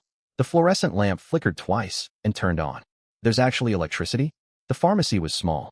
Shelves lined all 3 walls, stocked with common cold medicine, painkillers, fever reducers, and more. But many spots were empty. Someone had come before him. Chun Fan scanned the scattered leftover medicines on the shelves and was about to sigh when his peripheral vision caught an iron door behind the checkout counter. It was closed, secured with a U-shaped padlock. Chun Fan walked over and tugged it. It did not budge an inch. He stepped back, gripped his fire axe tightly, and swung hard straight at the lock latch. A deafening crash echoed through the cramped pharmacy, sending sparks flying. A second blow, a third. Crack. The latch snapped, and the iron door creaked open a crack. Chun Fan pushed the door and stepped inside, freezing on the spot. It was a small storage room roughly 10 square meters in size. 4 rows of iron racks stood against the walls, neatly stacked with cartons and medicine boxes. Topical medications, oral drugs, prescription, and over-the-counter medicines were sorted separately. Labels marked delivery dates were stuck to the outside of each box. He casually opened one carton, 20 boxes of cephalosporin. Another held over 30 boxes of ibuprofen. In the corner were stacks of medical gauze, bandages, and disposable syringes. On the innermost shelf sat nearly 20 packs of medical masks, plus 7 or 8 bottles of medical alcohol. Chen Fan took a deep breath. Damn it! As if he'd won the lottery, Chen Fan began stuffing everything into his spatial storage. Ibuprofen, cephalosporin, amoxicillin, montmorillonite powder, fever medicine, bandages, gauze, alcohol pads, povidone iodine, band-aids, disposable gloves. I've struck it rich overnight. With only 5 minutes left on the countdown, Chen Fan returned to the blood nest. He emptied all supplies from his backpack onto the ground and began taking inventory. Total food weighed 15.4 kilograms, including hot pot base, various seasonings, and snacks of all kinds. Over 10 bottles of drinks totaling nearly 5 liters, alongside 30 liters of drinking water. Medicines: 35 boxes ibuprofen, 20 boxes cephalosporin, 18 boxes amoxicillin, 12 boxes montmorillonite powder, 28 boxes fever-reducing medicine, 15 boxes painkillers. Also 10 rolls medical gauze, 8 rolls bandages, 4 rolls medical tape, 6 bottles povidone iodine, 8 bottles medical alcohol, 12 boxes alcohol pads, 200 disposable gloves, roughly 180 medical masks, 50 disposable syringes, 30 boxes band-aids. Staring at the pile of supplies before him, Chen Fan let out a long breath. This haul of medicine alone has made me wealthy. With this stockpile of drugs, he was confident he could persuade 80 to 90% of other survivors to hunt flesh and bone for him. He sorted all items again and stored them inside the blood nest storage chest, then slid down to sit against the wall. The pulsing heart suspended overhead throbbed slowly. Every supply along this street had been looted. Now it was time to get down to real business. Enough. Time to head back. Back inside the blood nest. The moment he stepped through the elevator doors, the glowing heart orb above flared bright for an instant. Warm currents spread from the surrounding flesh walls, as if the blood nest welcomed his return. Without hesitation, Chen Fan opened his interface and tapped the golden upgrade available button. Conditions for upgrade satisfied. Flesh, 670/600. Bone, 364/300. Confirm upgrade? Confirm. Upgrade commencing. The instant the words appeared, the entire elevator jolted violently. Powerful throbbing surged beneath Chen Fan's feet, as if a colossal heart had begun beating at the elevator's base. Dense raised veins surfaced across the dark red flesh walls. Those tube-like vascular structures thickened, stretched, and intertwined visibly, weaving a far more complex organic network across ceiling and walls. The glowing heart orb overhead began expanding. The fist-sized dark red sphere swelled outwards, its color deepening further. Its steady pulse of once per second accelerated to more than double the original rhythm. Chen Fan stepped back and leaned against the corner, watching the entire elevator transform like a living creature. Wait, the blood nest was alive to begin with. The outer layer of the walls changed from damp to tough and dry. The coarse, fibrous texture hardened into dense, smooth tissue, feeling like thin leather beneath his fingers, noticeably sturdier than before. The ceiling and floor expanded slowly outward. He could feel the floor space growing wider, and the ceiling rising higher. The whole process lasted roughly a dozen minutes. The tremors gradually faded, and silence returned to the elevator. Yet everything was different. The elevator interior had expanded significantly in scale. Length, width, and height all increased. Standing in the center and stretching his arms, he could no longer touch the opposite walls.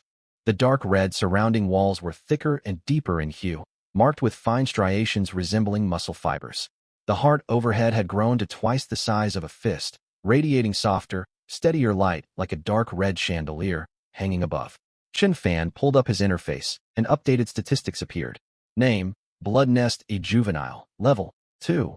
Vital activity: 650/650 plus 200. Epidermal toughness: 380. Physical defense equivalent plus 130. Mental resistance: 220. Magic resistance equivalent plus 70. Internal space: 8m times 5m times 4ml times w times h. Power system removed. No energy required as long as flesh reserves remain. Flesh reserves: 170 kilograms per 1,500 kilograms, 500 kilograms consumed for upgrade. Bone reserves. 114 kilograms per 750 kilograms, 250 kilograms consumed for upgrade. Trait 1. Self-repair.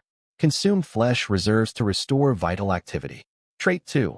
Grants the Reason Survivor buff. Trait 3. Ossified flesh. All blueprints will undergo flesh conversion. Installations. Decomposition chute, storage chest, meat grinder, bonework workbench.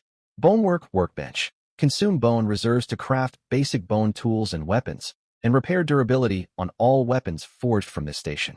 Currently craftable items: bone dagger, bone spear, bone shield, bone pickaxe. Next upgrade requirements: flesh reserves greater than or equal to 1,000 kilograms per 1,500 kilograms, and bone reserves greater than or equal to 500 kilograms per 750 kilograms. Chun Fan stared at the panel for a long time, his gaze settling finally on the bonework workbench entry. He walked toward the new installation in the elevator corner. It resembled a slanted dark platform growing straight out of the wall, covered with a translucent, bony membrane. It felt cold, smooth and hard as stone to the touch. Bone dagger, bone spear, bone shield, bone pickaxe. Chun Fan murmured the names, ideas already forming in his mind. With these weapons, he would no longer rely solely on his fire axe when exploring new floors next time. I just wonder what stats these items have. Chun Fan tapped lightly against the surface of the bonework workbench. Not bad, really good. He then checked his resource reserves. 170 kilograms flesh, 114 kilograms bone. The next upgrade demanded 800 kilograms flesh and 400 kilograms bone. He still had a long way to go. Still, advancing the blood nest to level 2 unlocked bone crafting, alongside major expansions to storage space and defensive attributes. At the very least, it laid out a clear path forward for him. Take it slow. Chun Fan inspected the storage chest and found its capacity had expanded too. Storage chest. 8 cubic meters, double the size of the level 1 elevator storage. His eyes lingered on the words bonework workbench. He walked over, squatted down, and touched the dark platform emerging from the wall. Its translucent, bony membrane was icy smooth, hard as bedrock growing from the ground. A shallow groove ran along its rim, etched with incomprehensible markings, resembling ancient runes or natural vascular patterns imprinted on bone. I'll try crafting a bone dagger. Chun Fan pressed a palm lightly to the platform's surface. A crafting menu automatically popped up. Bonework workbench, available crafts: bone dagger, bone spear, bone shield, bone pickaxe, select item to craft. Bone dagger. Crafting bone dagger, estimated time, 120 minutes. Bone reserve consumption, 20 kilograms. Current bone reserves, 114 kilograms, 94 kilograms. The bony membrane covering the platform glowed faintly. The etched patterns within the grooves swirled as if awakened to life. 2 hours. Chun Fan stood and glanced at the workbench. He turned, planning to check prices on the trade channel, when he suddenly froze. A thought struck him like lightning. Wait a second. He slowly turned back, staring at the silent bony platform. This is standardized production. Weapons and armor that can be mass-produced. Chun Fan's pupils widened slightly. He knew exactly what standardized gear meant in this game. Ordinary survivors relied entirely on luck to loot equipment. Anyone lucky enough to find a decent piece would treasure it above all else.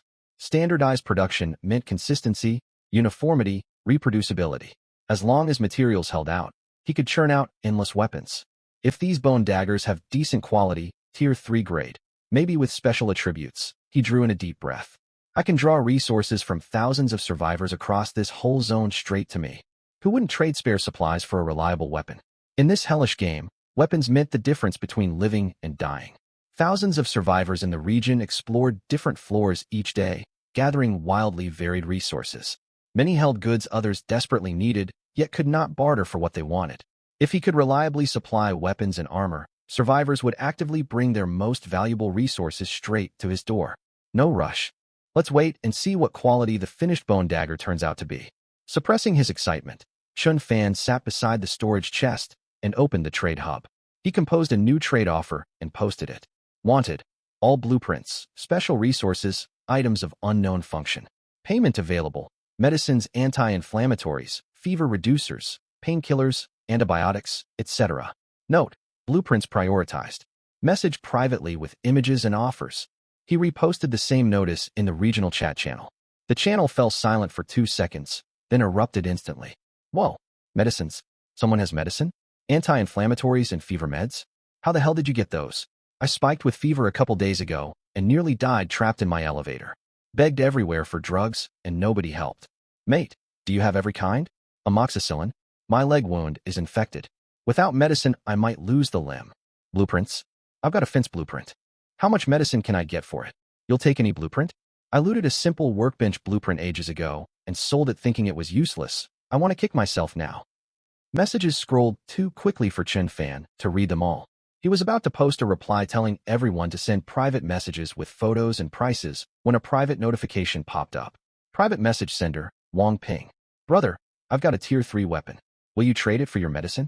Chen Fan read the message. What weapon? Iron Cleaver, tier 3. Attack plus 15, grants minor laceration effect. Chen Fan thought it over and replied. Not interested in tier 3. Send stats if you've got a tier 4 weapon. Wang Ping went quiet for several seconds, then sent a weary emoji. Brother, I've never even laid eyes on a tier 4 weapon. Most players in this game still use plain tier 1 and tier 2 junk. Tier 3 is already top tier gear. You're asking straight for tier 4, then there's nothing we can do. Chen Fan typed. I don't have unlimited medicine. I'm saving them for critical supplies. Tier 3 weapons aren't much use to me. Another lengthy pause from Wang Ping. Chen Fan was about to close the chat to handle other incoming messages when Wang Ping sent another line. How about this blueprint? Not sure if it's useful to you. An image transferred immediately afterward. Chen Fan opened it and paused. Blueprint, washroom, quality, common. Description, schematic for basic sanitary fixtures, marking rough layout for water supply and drainage piping. Space requirement, 4 cubic meters, construction materials, 50 kilograms timber, 20 kilograms plastic, 20 kilograms iron. Features, squat toilet, basic wash basin, cold water shower nozzle. Sewage is automatically processed by the system. Water reserves must be maintained manually. Built-in water circulation with minor losses. Chen Fan stared at the blueprint for 3 full seconds before jumping up from the ground. A washroom. Finally, a washroom blueprint. Using the elevator as a lavatory these past 2 days had been a nightmare. Empty mineral water bottles, makeshift waste bags. Every time he disposed of waste, he swore he could catch a faint lingering stench. The blood nest was fully sealed with no ventilation. Huddled in the corner breathing in that persistent, unpleasant odor, he'd felt like a primitive human. He had to make this trade. I'll take this blueprint. What medicine do you want? Wang Ping replied instantly. Anti-inflammatories and fever medicine. I've had a low-grade fever for days. Expired cold pills aren't helping. If the fever doesn't break soon, I don't know if I can hold on. Chen Fan understood immediately after reading the message. He opened his storage chest, pulled out 3 boxes of amoxicillin and 2 boxes of paracetamol, and placed them in the trade window. 3 boxes amoxicillin, 2 boxes fever medicine. Should tide you over for a while. He sent the trade request. Wang Ping confirmed nearly instantly. Trade complete. You obtained washroom blueprint ×1. Wang Ping sent a flood of grateful emoticons. Brother, I can't thank you enough. You've saved my life. I've been lightheaded from fever these past few days. I had no idea what I would do if this dragged on. Take the medicine and get some rest, Chen Fan replied. Quick question, where did you find this blueprint? He was genuinely curious. He'd explored 3 floors already, fought over a dozen infected, and looted dozens of shops without spotting a single blueprint. Some floors contained treasure chests. This one dropped from a chest I opened. Treasure chests. Chen Fan pressed for details. What kind of floors spawn them? It's all luck. I've cleared 3 floors and only found that single chest. They're usually tucked out of sight, behind cabinets, under beds. You have to search carefully. Chen Fan leaned back against the wall and sighed inwardly. 3 floors explored, and not a single treasure chest for him. I'm seriously unlucky. Before he could catch his breath, another private message arrived. Big shot. I've got a diluted health potion. What medicine can I get for it? Chen Fan raised an eyebrow. Send it stats. Item. Diluted health potion, quality, common. Effect. Restores 5 HP per second for 10 seconds upon consumption, 50 HP total restored. Great item. Can save your life in an emergency. Chen Fan's eyes lit up. What do you want in exchange? Just fever medicine. They haggled briefly, and Chen Fan traded over 2 boxes of fever reducers. Chen Fan checked the time. Almost an hour and 50 minutes had passed. He was about to close his interface and wait for the bone dagger to finish crafting when a friend request popped up. Interested in a gun? Chen Fan's breath hitched. He accepted the request right away. A gun? Send it stats. Tier 4 weapon. Vintage revolver, Quality, fine. Attack power, 32. Magazine capacity, 6 rounds. Fire rate, slow single action. Effective range, 25 meters. Special effect, 30 critical strike, chance dealing double damage. Notes, a well-maintained old revolver. Slow firing, yet undeniably intimidating at close quarters. Chen Fan frowned slightly reading the weapon stats. A tier for weapon? Fine quality. So fine ranked above common quality. 32 attack power sounded solid. But a single action revolver required manually cocking the hammer after every shot. Slow fire rate, and reloading after 6 rounds would be cumbersome. Once the 6 bullets ran out, it was nothing more than scrap metal. And yet, it was a gun. While everyone else was locked in close quarters combat with cold weapons, having a revolver capable of long-distance fire drastically raised your margin for error when facing hordes of zombies. The gun's decent. How many rounds do you have? Once they're gone, that's it. I can't exactly use a revolver as a hammer. What are you looking to trade for? I've only got 12 bullets. I know the ammo's scarce. But this is a gun, man. I haven't seen a single other person post a gun for trade in the whole regional chat. I want anti-inflammatory and painkillers. How much do you have? Chen Fan thought for a moment and sent a reply. 2 boxes of cephalexin, 2 boxes of ibuprofen, plus a roll of medical gauze. Leave the revolver and ammo. You take the medicine. Forget I said anything if you think it's a bad deal. There was a long pause on the other end. Deal. Once the trade concluded, Chen Fan took out the revolver and the 12 rounds to examine them. The firearm was well maintained. A thin layer of gun oil coated its metal surface, and the cylinder rotated smoothly without any jamming. Nice piece. Shame about the limited ammo, but it's better than nothing. He stowed the pistol in his storage crate, planning to bring it along the next time he headed into a floor. Afterward, Chen Fan traded several boxes of fever-reducing medicine and antibiotics for a blueprint. Blueprint, bedroom, grade, common. Description, a simple bedroom construction blueprint marking partitions and furniture layouts. Space requirement, 8 square meters. Construction costs, 150 kilograms timber, 50 kilograms iron ingots, 20 kilograms plastic. Furnishings, single bed ×1, nightstand ×1, simple wardrobe ×1. Sanity restoration +20, health restoration +20. The second Chen Fan finished reading the blueprint. Only one thought crossed his mind. Powerful. No wonder bedrooms are so valuable. They can boost health and sanity recovery speeds. If only, the sanity boost could be turned off. Chen Fan sighed. First a restroom, now a bedroom. This elevator's basically turned into a one-room apartment. The blood nest's current internal dimensions were 8m × 5m × 4m, a total area of 40 square meters, easily meeting the 8 square meter requirement for building the bedroom. Chen Fan laid the 2 blueprints side by side and chuckled to himself. Restroom plus bedroom, I've got a full living set now. Leaning against the warm walls of the blood nest, Chen Fan's eyelids grew heavy. Ever since he entered Jiyuan Backstreet, he had barely stopped to rest, scavenging supplies, slaying zombies, breaking locks, ransacking pharmacies, haggling over trades. Yet a tension lingered in the back of his mind. He kept thinking about the bone knife incubating on the skeleton workbench. It should be done by now. He rubbed his eyes and stood, walking toward the dark, bony platform in the corner. The fluorescent glow covering the platform had faded completely, and the runes etched into its grooves lay dormant. Resting quietly at the platform's center was an off-white blade. Bone knife construction complete. Retrieve item? Retrieve. Chen Fan reached out and gripped the hilt. The moment his hand made contact, he froze slightly. The hilt curved perfectly to fit his palm, lined with fine anti-slip textures. It did not dig into his skin, yet offered a secure grip. The blade was longer than he had expected, roughly 40 centimeters. Its narrow edge curved gently, and bone grain shimmered with a cool matte white beneath fluorescent light. Tier 4 weapon, bone knife, grade, fine. Attack power, 28, durability, 120/120. Special effect 1, deals an extra 15 damage against flesh-based creatures including, but not limited to zombies, mutated beasts. Special effect 2, 5 chance to trigger bone spur rupture on hit. Tiny bone spurs erupt from the target's wound, dealing an additional 8 piercing damage and inflicting a 3-second bleed effect. Note, a short blade incubated from mutated bone within. Its material is dense with restrained sharpness. The blade holds an innate vitality deep within its bone structure, occasionally unleashing unexpected explosive force in combat. Chen Fan stood rooted to the spot, clutching the knife for a full 5 seconds. Then he drew a sharp breath. Tier 4. Fine grade. He checked the stat panel 3 times to confirm he was not imagining things. 28 attack power, only 4 points less than the old revolver. But the revolver was a gun, a ranged weapon. The bone knife was melee gear. This attack value was undeniably outstanding for a Tier 4 melee weapon, not to mention its special effects. The extra 15 damage against flesh made it a natural counter to zombies and mutated beasts. Bone Spur Rupture only activated occasionally, yet every proc granted free bonus damage and bleeding.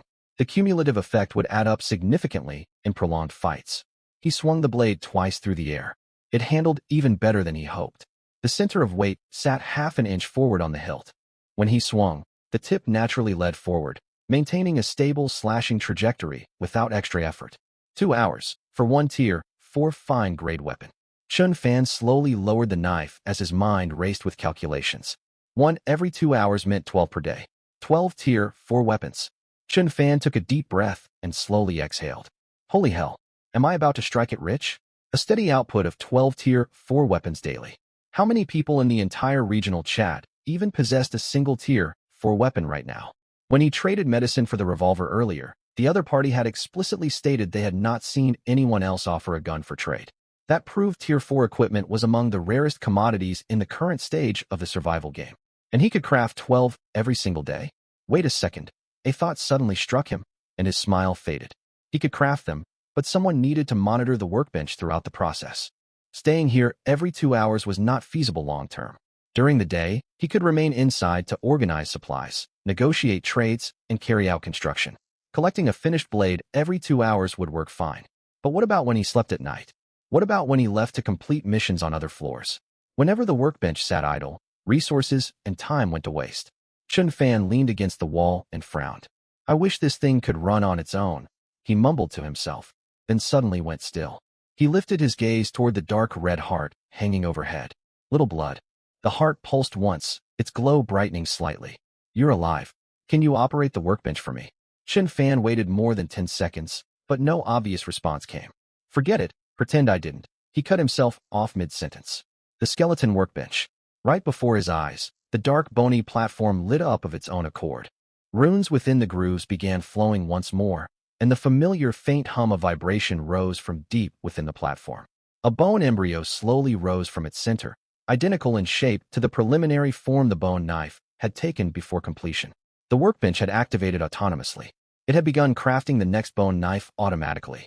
Chun Fan stood frozen, mouth agape. He glanced at the status panel. The number under bone reserves had decreased, and the crafting progress bar was already advancing. Damn! Chun Fan snapped out of his daze and raised his voice. You really can operate by yourself? The luminous mass of the heart flared for an instant, as if answering. I heard you. I got to work. No need to shout. Chun Fan stared for 2 seconds before bursting into laughter. Wow, you're incredibly cooperative. You started crafting just because I asked? Can you understand my words, or could you already do this? The heart's light pulsed twice. Chun Fan watched the heart for a long while, his grin widening. He knelt beside the workbench and stared at the slowly forming bone embryo, tapping the edge of the platform gently. All right, you're impressive. Keep crafting nonstop from now on. One after another, no breaks. I'll come back to collect everything later. All right. Once this bone knife finishes, show me each finish type first before I set your crafting schedule. Fluorescence flickered faintly across the platform's surface, like an acknowledgement. Chun Fan stood and let out a long breath. I hit the jackpot. This blood nest is an incredible asset. I wonder if anyone else in this survival world got as lucky as me, evolving their elevator during the newbie protection period. Having reaped the rewards of elevator evolution, Chun Fan felt no urge to slack off. Instead, a strong sense of urgency settled over him. He stored the finished bone knife, then retrieved the 2 blueprints from the storage crate. Build them. A construction prompt popped up on the panel. Conditions met for construction, restroom blueprint. Sufficient space and materials. Begin construction immediately? Yes. Conditions met for construction, bedroom blueprint. Sufficient space and materials. Begin construction immediately? Yes. Constructing. Chun Fan watched as the fleshy walls in front of him began to shift. He stepped back 2 paces, observing the dark red surface churn like living tissue. The entire process took less than a minute. Once the writhing of the flesh walls ceased, a dark red door seamlessly fused into the wall marked the entrance to the bedroom, covered in fine, organic texture. The restroom finished constructing simultaneously. Another dark red door embedded into the wall, almost indistinguishable from the surrounding flesh. A strange unease crept over Chen Fan. He swallowed hard and walked to the bedroom door first. He grasped a slight bony protrusion acting as a handle and pulled outward. The door swung open. A complete room lay within. All four walls were dark red, lined with familiar muscle fiber textures. The ceiling was low enough to touch by reaching up. The floor was covered in smooth, solid dark red flesh epidermis. Inside the room, the bed frame was formed from pale bone, as was the nightstand, its surface assembled from polished bone slabs with smooth edges. When he pulled open the wardrobe doors, dark red inner walls were revealed alongside several bone hangers. The only things that looked normal were the mattress, pillow, and quilt on the bed. Chen Fan stood in the doorway for 5 silent seconds. Shit. He inhaled and slowly voiced the word. The bed is bone, the nightstand is bone, the wardrobe is bone, and even the walls are living flesh. Only the bedding is ordinary. Chen Fan walked over to the adjacent restroom. Its door was smaller. When pushed open, it led to a 1.5-meter square compartment. Everything in sight was pale white. Standing at the doorway, Chen Fan's gaze swept across the bone squat toilet, the bone sink, and finally the shower head mounted overhead, defecating into a bone pit, showering on flesh flooring. He closed his eyes briefly. How did my life end up like this? Still, it was infinitely better than relying on mineral water bottles and plastic bags. At the very least, he could squat properly, flush waste away, and no longer pretend he lived in civilized society beside bottles filled with waste liquid. Chen Fan stepped out of the restroom and stared at the 2 dark red doors for a long time. Something suddenly occurred to him. He opened the blood nest panel and checked its traits. Trait 3, blood-bone transformation. All constructed blueprints will take on flesh and bone forms. Chen Fan's mouth twitched. So this is what flesh and bone transformation means. The blueprints consume timber, iron, and plastic, yet build structures out of bone and living flesh. He fell silent for a moment. Forget it. I'll stop thinking about it, or I'll have nightmares tonight. Chen Fan fetched 30 liters of water and poured it into the restroom's water tank. 30 liters per fill should last a while, but I still need to stockpile more water long-term. Next, he sorted through all pending trade requests. After calculating current resources, he reserved enough water and food to last 2 days and put everything else up for trade. As materials flowed in, the blood nest reserve panel refreshed. Flesh reserves, 486 kilograms / 1,500 kilograms. Bone reserves, 312 kilograms / 750 kilograms. If I keep acquiring materials at this rate, leveling up won't take too long. Chen Fan closed the trade panel, yawned, and walked into the bedroom, shutting the door behind him. The pale bone bed looked eerie, yet it felt warm, soft, and snug the moment he lay down. He covered himself with the regular cotton quilt, and as soon as his head touched the pillow, he slipped into deep sleep. When he opened his eyes again, the dark red luminous core shone through the walls, bathing the bedroom in gentle light. Chen Fan pushed open the bedroom door. His first glance fell toward the skeleton workbench. The workbench stood quietly, with 4 items neatly arranged on its surface. A bone knife, a bone spear, a bone shield, and a bone pickaxe. Chen Fan knelt down and picked each one up to inspect. Tier 4 weapon, bone spear. Grade, fine. Attack power, 26. Durability, 110/110. Special effect 1. Plus 20 piercing damage, highly effective against unarmored or lightly armored targets. Special effect 2. 8 chance to trigger piercing strike on hit, ignoring 10 of the target's physical defense and dealing an extra 12 piercing damage. Note, a bone spear incubated within. Its tip is sharp as an awl, and the whole weapon is slender and lightweight. When thrown at the correct angle, it can unleash devastating piercing force. Tier 4 armor, bone shield. Grade, fine. Defense power, 35. Durability, 150/150. Special effect 110 chance to reflect 5 damage back to the attacker upon a successful block. Special effect 2. 5 chance to trigger bone armor hardening when taking damage, temporarily raising defense by 15 points for 5 seconds 30-second cooldown. Note, a large shield forged from compacted bone within. A thin layer of living bone membrane covers its surface, automatically adjusting density upon impact to boost protection. Tier 4 tool, bone pickaxe. Grade, fine. Durability, 100/100. Special effect 1. Plus 50 efficiency when mining mineral resources. Special effect 2. Gain an extra 5/10 byproducts during gathering 3 higher chance for rare materials. Note, a gathering tool carved from bone within. Hard and wear-resistant. It is awkward for combat, yet far more valuable than any weapon when working mineral veins and ruins. All of them tier 4 fine-grade items, fully completed. But the workbench had stopped running. The runes in its grooves dimmed, and a bony membrane rested motionless across the platform. Chen Fan looked at the 4 finished pieces of equipment, then at the idle workbench. He stayed quiet for 2 seconds. I told you to craft 1 of each, and you really only made 4 before stopping? Disappointment tinged his voice. You finish 4 items, and then quit? Can't you show a little initiative? The membrane on the platform flickered once, as if it half understood. Chen Fan sighed. Starting today, prioritize bone knives. Craft 2, then 1 bone spear, then 1 bone shield, and repeat the cycle. Hold off on bone pickaxes until I need them. Fluorescence flashed twice across the workbench before it lit up again. Runes flowed within the grooves, and a bone embryo rose from the center, shaped like a bone knife. That's more like it. Chen Fan stretched, walked over to the storage crate, and took out a bottle of mineral water plus 2 packs of compressed biscuits. He checked the time. 8:30. The elevator would arrive at a floor soon. Chen Fan finished the biscuits and water, brushed crumbs off his hands, and stood up. Shortly afterward, the cold mechanical voice of the survival game echoed inside his mind. The elevator is arriving at a floor. Please select your destination. Option A, abandoned hospital. Normal floor. Small quantities of medicine and medical supplies. Danger level 2. Option B, Mist Town. Cosmic horror-themed floor. Cosmic aberrations roam the area. Danger level 8. Multiplayer zone. Elevator cannot return for 5 hours upon entry. Option C, Old Mine Tunnel. Normal floor. Small quantities of minerals and tools. Danger level 3. Fate choice activated. Recommended selection, Option B. Chen Fan paused upon seeing the danger rating for Option B. I choose B.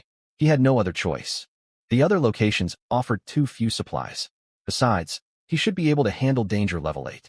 Zombies in Jieyuan Backstreet had reached level 5 after all. This was a cosmic horror zone, but he possessed the trait of a sanity bearer. Coupled with his full equipment upgrade, Chen Fan felt reasonably confident. It's a multiplayer floor. I need to stay alert. Destination locked. Elevator arrival in 30 seconds. Chen Fan drew a deep breath and stood directly in front of the Blood Nest's entrance. The instant the door swung open, cold, damp wind rushed inside. He stepped out of the Blood Nest, and a system notification popped up. Welcome to Cthulhu Tier, Fog Town. Difficulty rating 8. Permitted stay duration 5 hours. Special rule: this tier supports multiplayer mode. The elevator is locked. Return is prohibited within 5 hours. The instant the elevator doors slid open, damp wind reeking of rust rushed inward. Chen Fan gripped his bone spear and advanced down the alley. Brick walls on both sides were peeling and mottled. Dark green moss grew from the cracks. Pale gray mist swirled slowly close to the ground, limiting visibility to merely a dozen meters. After walking roughly 20 meters, the alley suddenly opened up. A pale gray town square stretched before him, paved with slippery flagstones coated in a thin layer of moss. At the square's center stood a 3-meter stone sculpture. Countless tentacles twisted and coiled around one another, each covered in dense, eye-like protrusions. Chen Fan glanced at it, and his status panel flickered. You gaze upon the Pillar of Thousand Eyes sculpture. Sanity 2. Chen Fan's eyes lit up. Though unsettled, he kept staring at the statue. He only stepped away with regret after losing more than 10 sanity points with no further deduction. The first row of buildings housed a general store. Most of the glass door was shattered, and half a tattered plastic sign still dangled from the doorframe. Chen Fan squeezed sideways inside. The shelves were nearly empty, littered with broken tiles and rusted metal racks. He knelt to search, finding 2 unopened packs of biscuits and a box of matches beneath the counter. Stowing the items in his spatial storage, he turned and left the shop. He had barely reached the doorway when a dull thud echoed from the other end of the alley, followed by the sound of a heavy body collapsing. Pressing himself against the wall, Chen Fan peeked out. A man in a gray jacket stood in the alley entrance a dozen meters away. At his feet lay a pale gray creature resembling a giant slug. It had no limbs, its entire form a mass of slimy soft tissue dotted with dark blotches. You behold the corpse of a gray blotched slug. Sanity 1. The man in the gray jacket knelt and rummaged beside the glistening carcass. Finding nothing, he cursed and stood to leave. Unaware of Chen Fan, he turned into another alley. Chen Fan memorized his features and direction, then headed the opposite way. He crossed a horizontal street and passed a small pharmacy. The door was locked, its glass intact. Chun Fan pried open the padlock with the tip of his bone blade and pushed inside. The pharmacy was compact, lined with orderly shelves against the walls. Many medicines had been looted, yet several unopened boxes of anti-inflammatory drugs and a full pack of medical cotton swabs remained in the corner. Chun Fan placed the supplies in his backpack and prepared to depart when rapid footsteps and ragged gasps sounded outside. Setting down what he held, he clutched his bone spear, sidled to the doorway, and peered around the frame. Across the street, a woman wearing a pale gray hooded coat leaned against a wall, swinging a short iron rod. Facing her stood two pale gray, half-human tall beasts. Their stubby limbs dragged across the ground. Their heads were a cluster densely covered in tiny pores, pulsing open and shut as if breathing. They possessed no eyes, yet clearly sensed their prey, closing in on her simultaneously from two sides. You sight hairy creepers. Sanity 1. The woman was struggling to keep up her defense. Her iron rod struck the flank of one beast. The creature lurched sideways, only to crawl back moments later. Two claw marks tore her arm, ripping her sleeve open. Blood soaked the fabric. Her hand gripping the rod trembled faintly, her breath short and frantic, cold sweat covering her forehead. Chun Fan's gaze drifted to the potential value of the two hairy creeper corpses. Each would yield dozens of kilograms of flesh and bone, prime materials for upgrading the blood nest. If the woman fell, he could also claim her iron rod. Still, exhausted as she was, she had not yet broken. Gritting her teeth, she struck again, forcing both monsters back a step before she slumped against the wall, gasping heavily.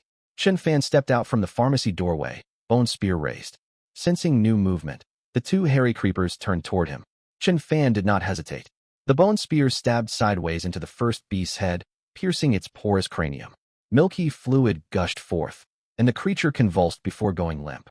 He wrenched the spear free and spun. Before the second monster could react, the spear tip drove through its maw and out the back of its skull. The entire exchange took less than 5 seconds. You have slain two hairy creepers. Sanity 1. He knelt and stored the carcasses in his spatial storage, 70 kilograms of flesh and bone secured. When Chun Fan stood, the woman leaning against the wall was watching him. Her eyes traveled from the bone spear in his hand to the bone blade at his waist, her pupils narrowing slightly. Thank you. The woman panted against the wall, never lowering her iron rod.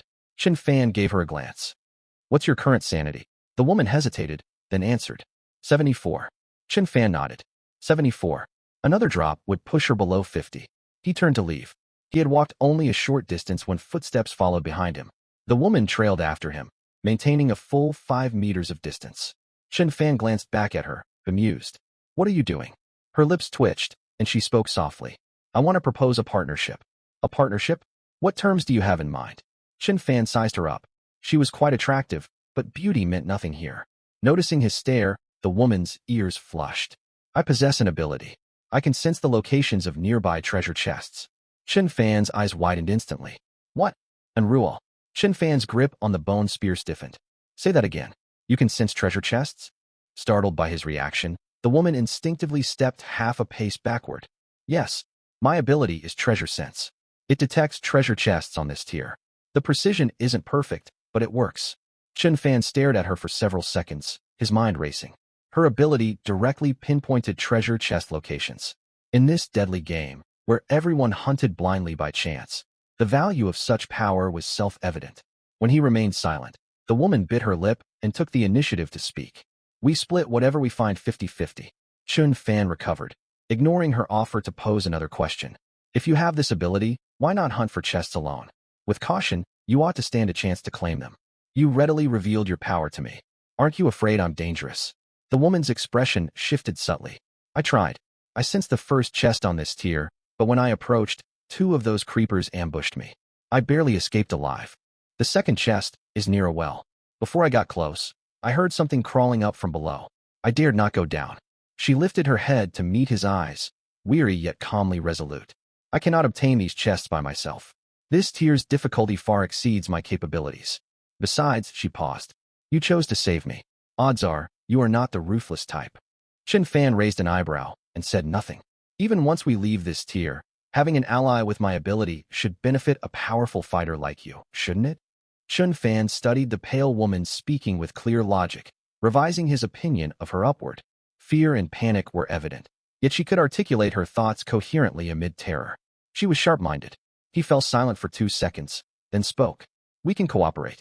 70-30 split, 70 for me, 30 for you. The woman's eyes flew wide, her weariness replaced by shocked indignation. 70-30? No way. 50-50 is my absolute bottom line. You know how much time my ability saves you from rummaging blindly. Chen Fan turned and started walking away. Hey, wait. The woman stamped her foot where she stood. Chen Fan walked 7 or 8 paces without turning back. The woman stared at his retreating back for 2 seconds. She could not defeat the tears monsters on her own, while he dispatched them effortlessly. Without him, she would not lay hands on a single chest. Fine. And Ruoff forced the word out between her teeth and hurried to catch up. 70-30 it is. Chen Fan halted, a faint smirk tugging at his lips. He turned to face her and held out one hand. Pleasure partnering with you. And Ruoff looked at his outstretched hand, gritted her teeth, then extended her trembling right hand to shake it. I'm Ruoff. And you? Chen Fan. No sooner had he given his name than Ruoff cut straight to business, gesturing toward the square. There are 4 treasure chests on this tier. 3 lie inside buildings around town, and 1 is in the square. Shall we head for the nearest one first? Chen Fan paused, stunned. 4. Since entering this game, he had never found a single chest. Now he learned 4 were hidden on this floor. He twitched his jaw, swallowing the thought, I'm cursed with terrible luck, and nodded. Lead the way. And Ruoff guided him east of town, along a narrow path bordering the square. The pavement was slippery. Dark green vines and pale gray plaque covered the walls on either side. Some of the plaque pulsed faintly as Chen Fan neared, as if alive. He slowed his pace, glancing down at the growth on the wall. A notification appeared on his panel. You discover mist plaque. Type, alchemical material. Properties, can be used to craft low-grade anti-contamination potion, requires supplementary materials, or serve as a base reagent for special alchemy. Harvest method, scrape off by hand. Protective gloves recommended to avoid direct skin contact, or sanity will be deducted. Reading the harvest instructions, Chen Fan's eyes brightened. Harvestable Cthulhu material. Chen Fan reached out to scrape the pale gray plaque from the wall. Don't touch it. Touching that thing drains your sanity. And Ruoff raised her voice sharply, reflexively reaching to pull him back. But Chen Fan's fingers had already made contact. You harvested mist plaque times 1. Sanity 3. And Ruoff paled. You, how much sanity did you lose? 3 points. Chen Fan casually stuffed the plaque fragment into his backpack and reached to scrape another patch. Hardly anything. And Ruoff stood 2 steps behind him, watching his actions with rigid shock. The system had alerted her when she approached this plaque, so she had circled wide around it. Yet this man not only touched it willingly, but acted unharmed and reached for a second chunk immediately afterward. You harvested mist plaque times 1. Sanity 2. You harvested mist plaque times 1. Sanity 3. Chen Fan scraped off 3 or 4 clumps until most of the wall growth was cleared. Brushing pale gray powder from his palms, he turned to Ruoff. Let's go. And Ruoff did not move. Standing 2 paces away, her voice grew tight. What is your sanity now? Chen Fan opened his panel with a casual gesture to check. 47. What? And Ruoff's eyelid twitched. 47. Sanity below 50 triggered negative mental effects. Yet the man standing before her had clear eyes, spoke logically, and moved steadily as if nothing was amiss. The system warning echoed unbidden in her mind. Unknown transformations occur when sanity drops below 10. She subconsciously shifted half a step backward. Noticing her reaction, Chen Fan added a remark. Relax. I have an ability that shields me from sanity penalties. And Ruoff's eyes widened further. Immune to sanity loss? Yes. Chen Fan did not intend to elaborate. No matter how low my sanity falls, it bears no adverse effect on me. You don't need to fear I'll snap and attack you midway.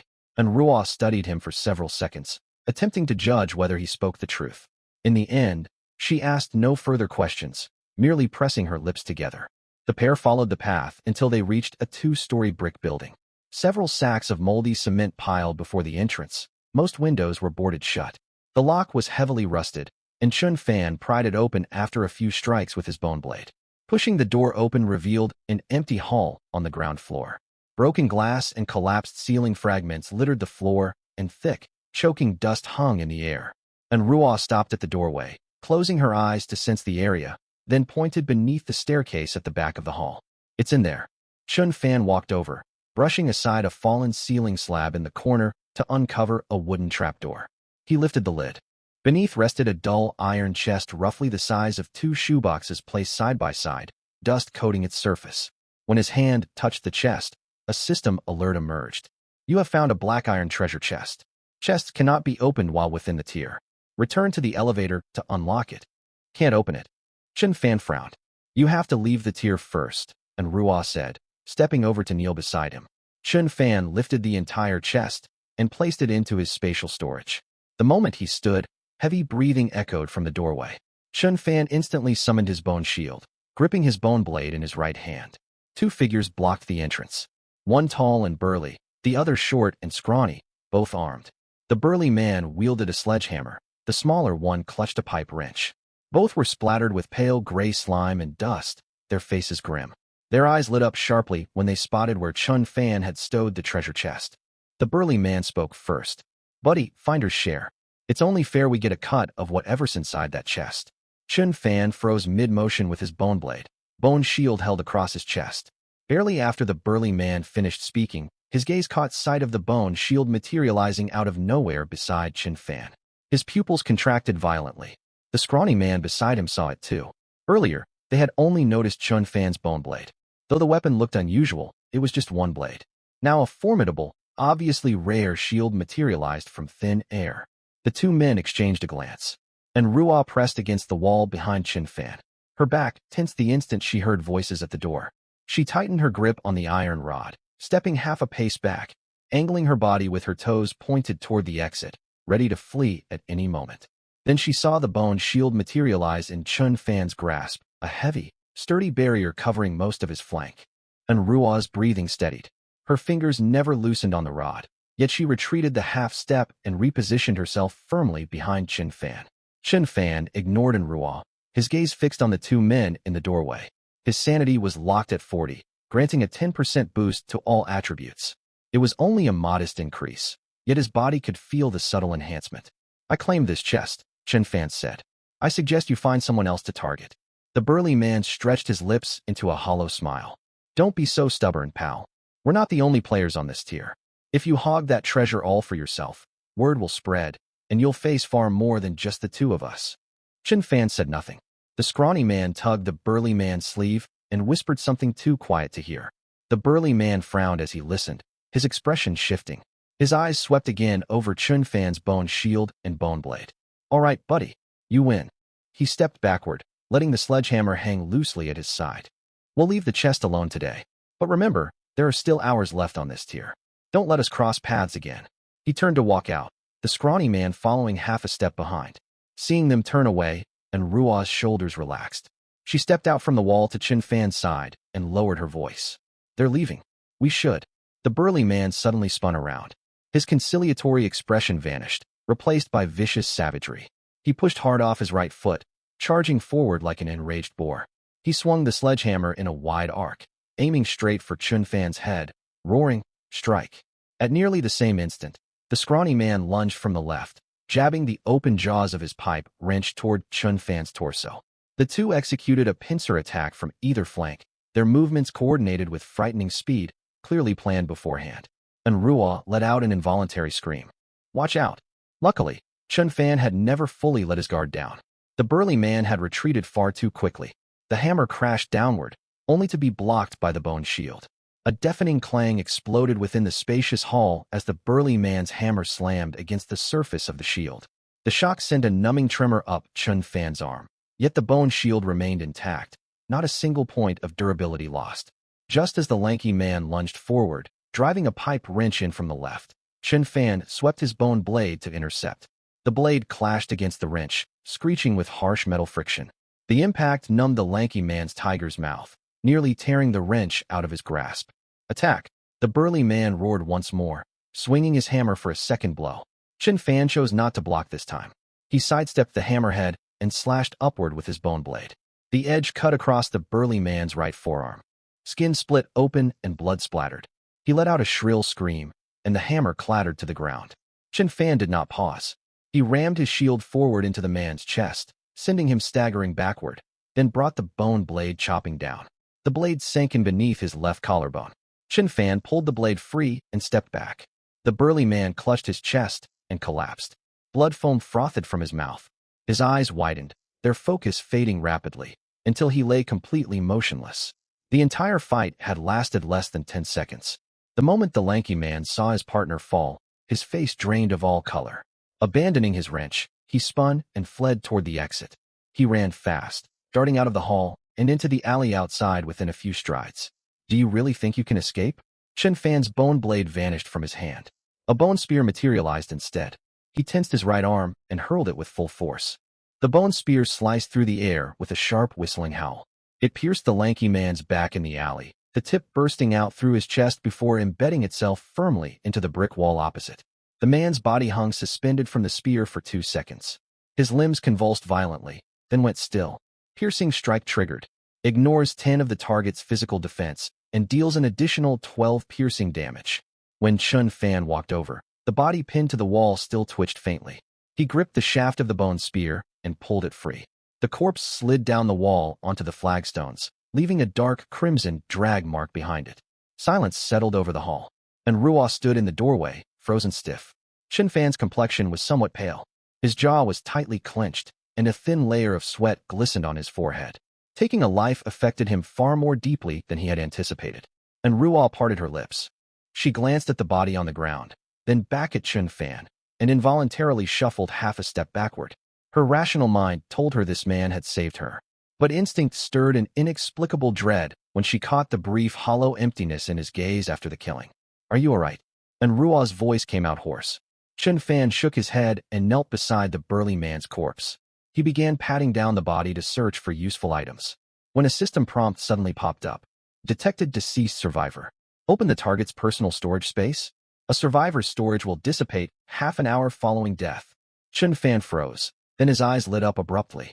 Whoa, we can loot them after they die? He confirmed without hesitation. The storage held a jumble of supplies, several half-empty water bottles, 2 packs of compressed biscuits, 1 box of painkillers, half a roll of bandages, plus scattered chunks of iron ingot and timber. After stowing everything into his own storage, he picked up the dead man's weapon. Tier 3 weapon, hammer. Grade, common. Attack power, 18. Durability, 65/80ths. Special effect 1. Reduces durability consumption by 50%.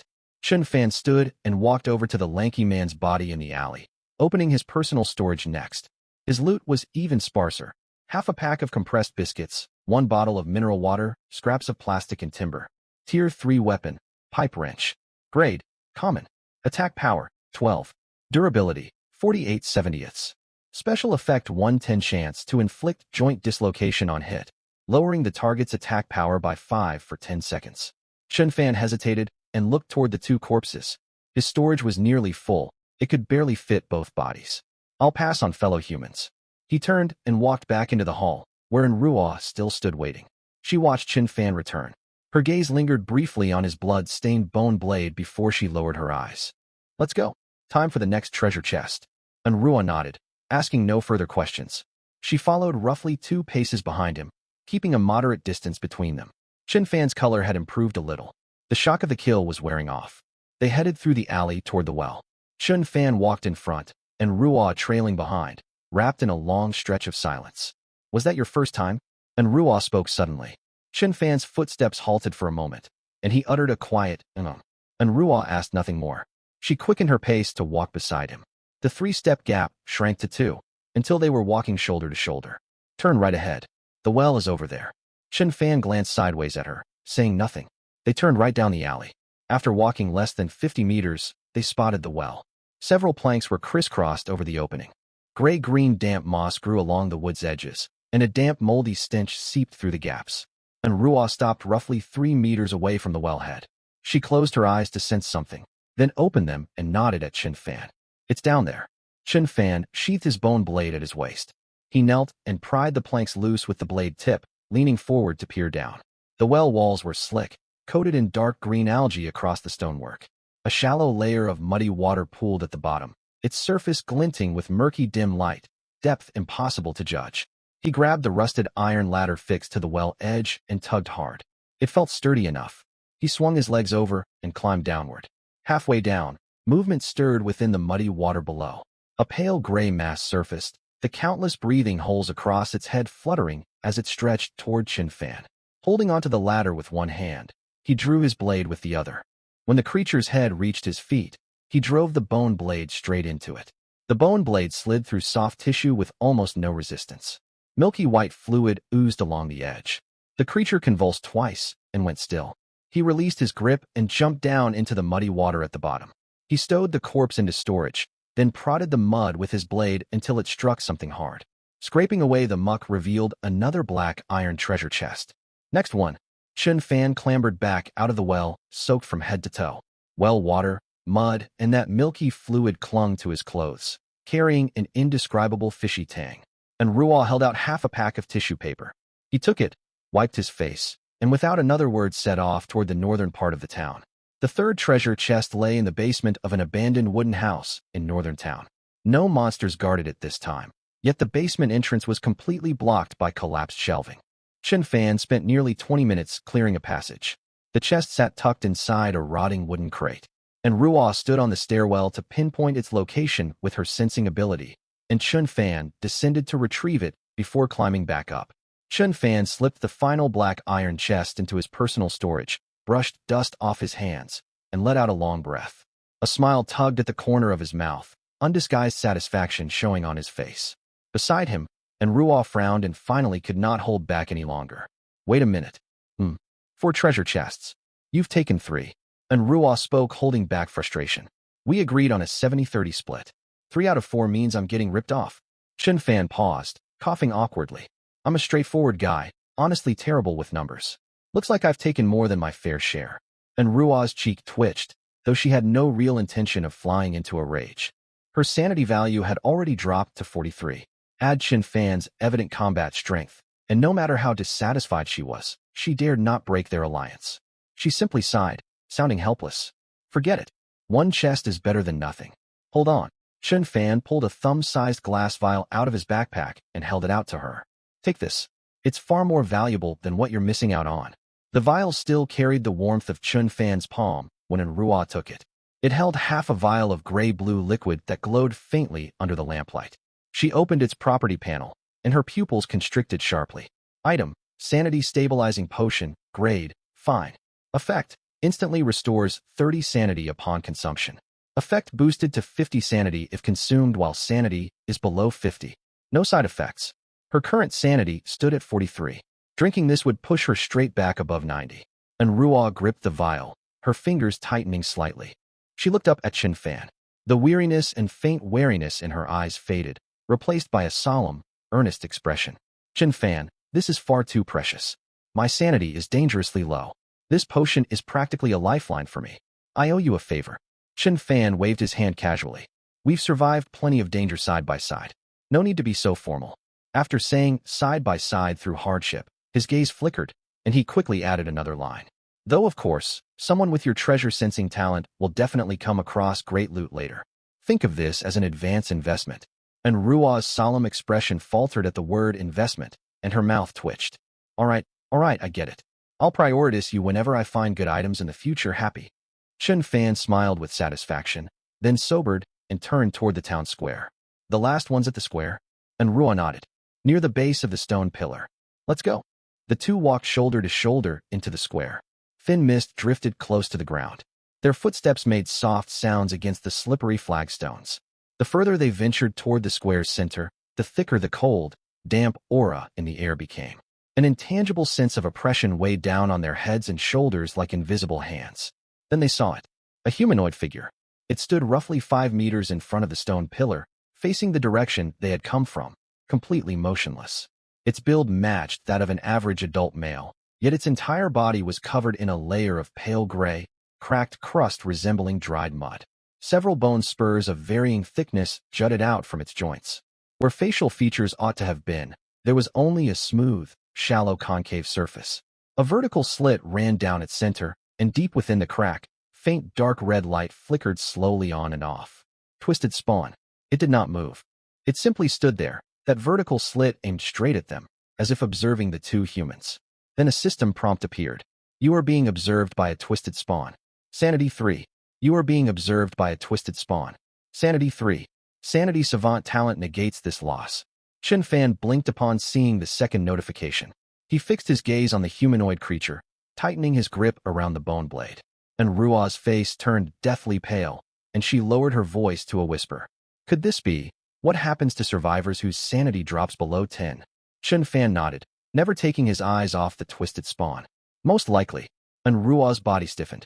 Without hesitation, she pulled out her sanity-stabilizing potion, uncapped it, and drank it all in one gulp. The gray-blue liquid felt icy going down, tasting like a mix of mint and bitter herbal medicine.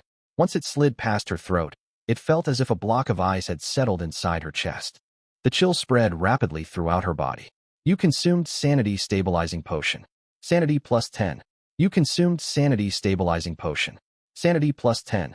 The sanity value on her panel jumped from 43 to 53, then 63, 73, 83, 93. A single potion pulled her straight back from the danger zone to a safe level. And Rua let out a deep breath. From the corner of her eye, she noticed the twisted spawn's perfectly still body shift slightly. The dark red light within its vertical slit began flickering faster. And then it moved.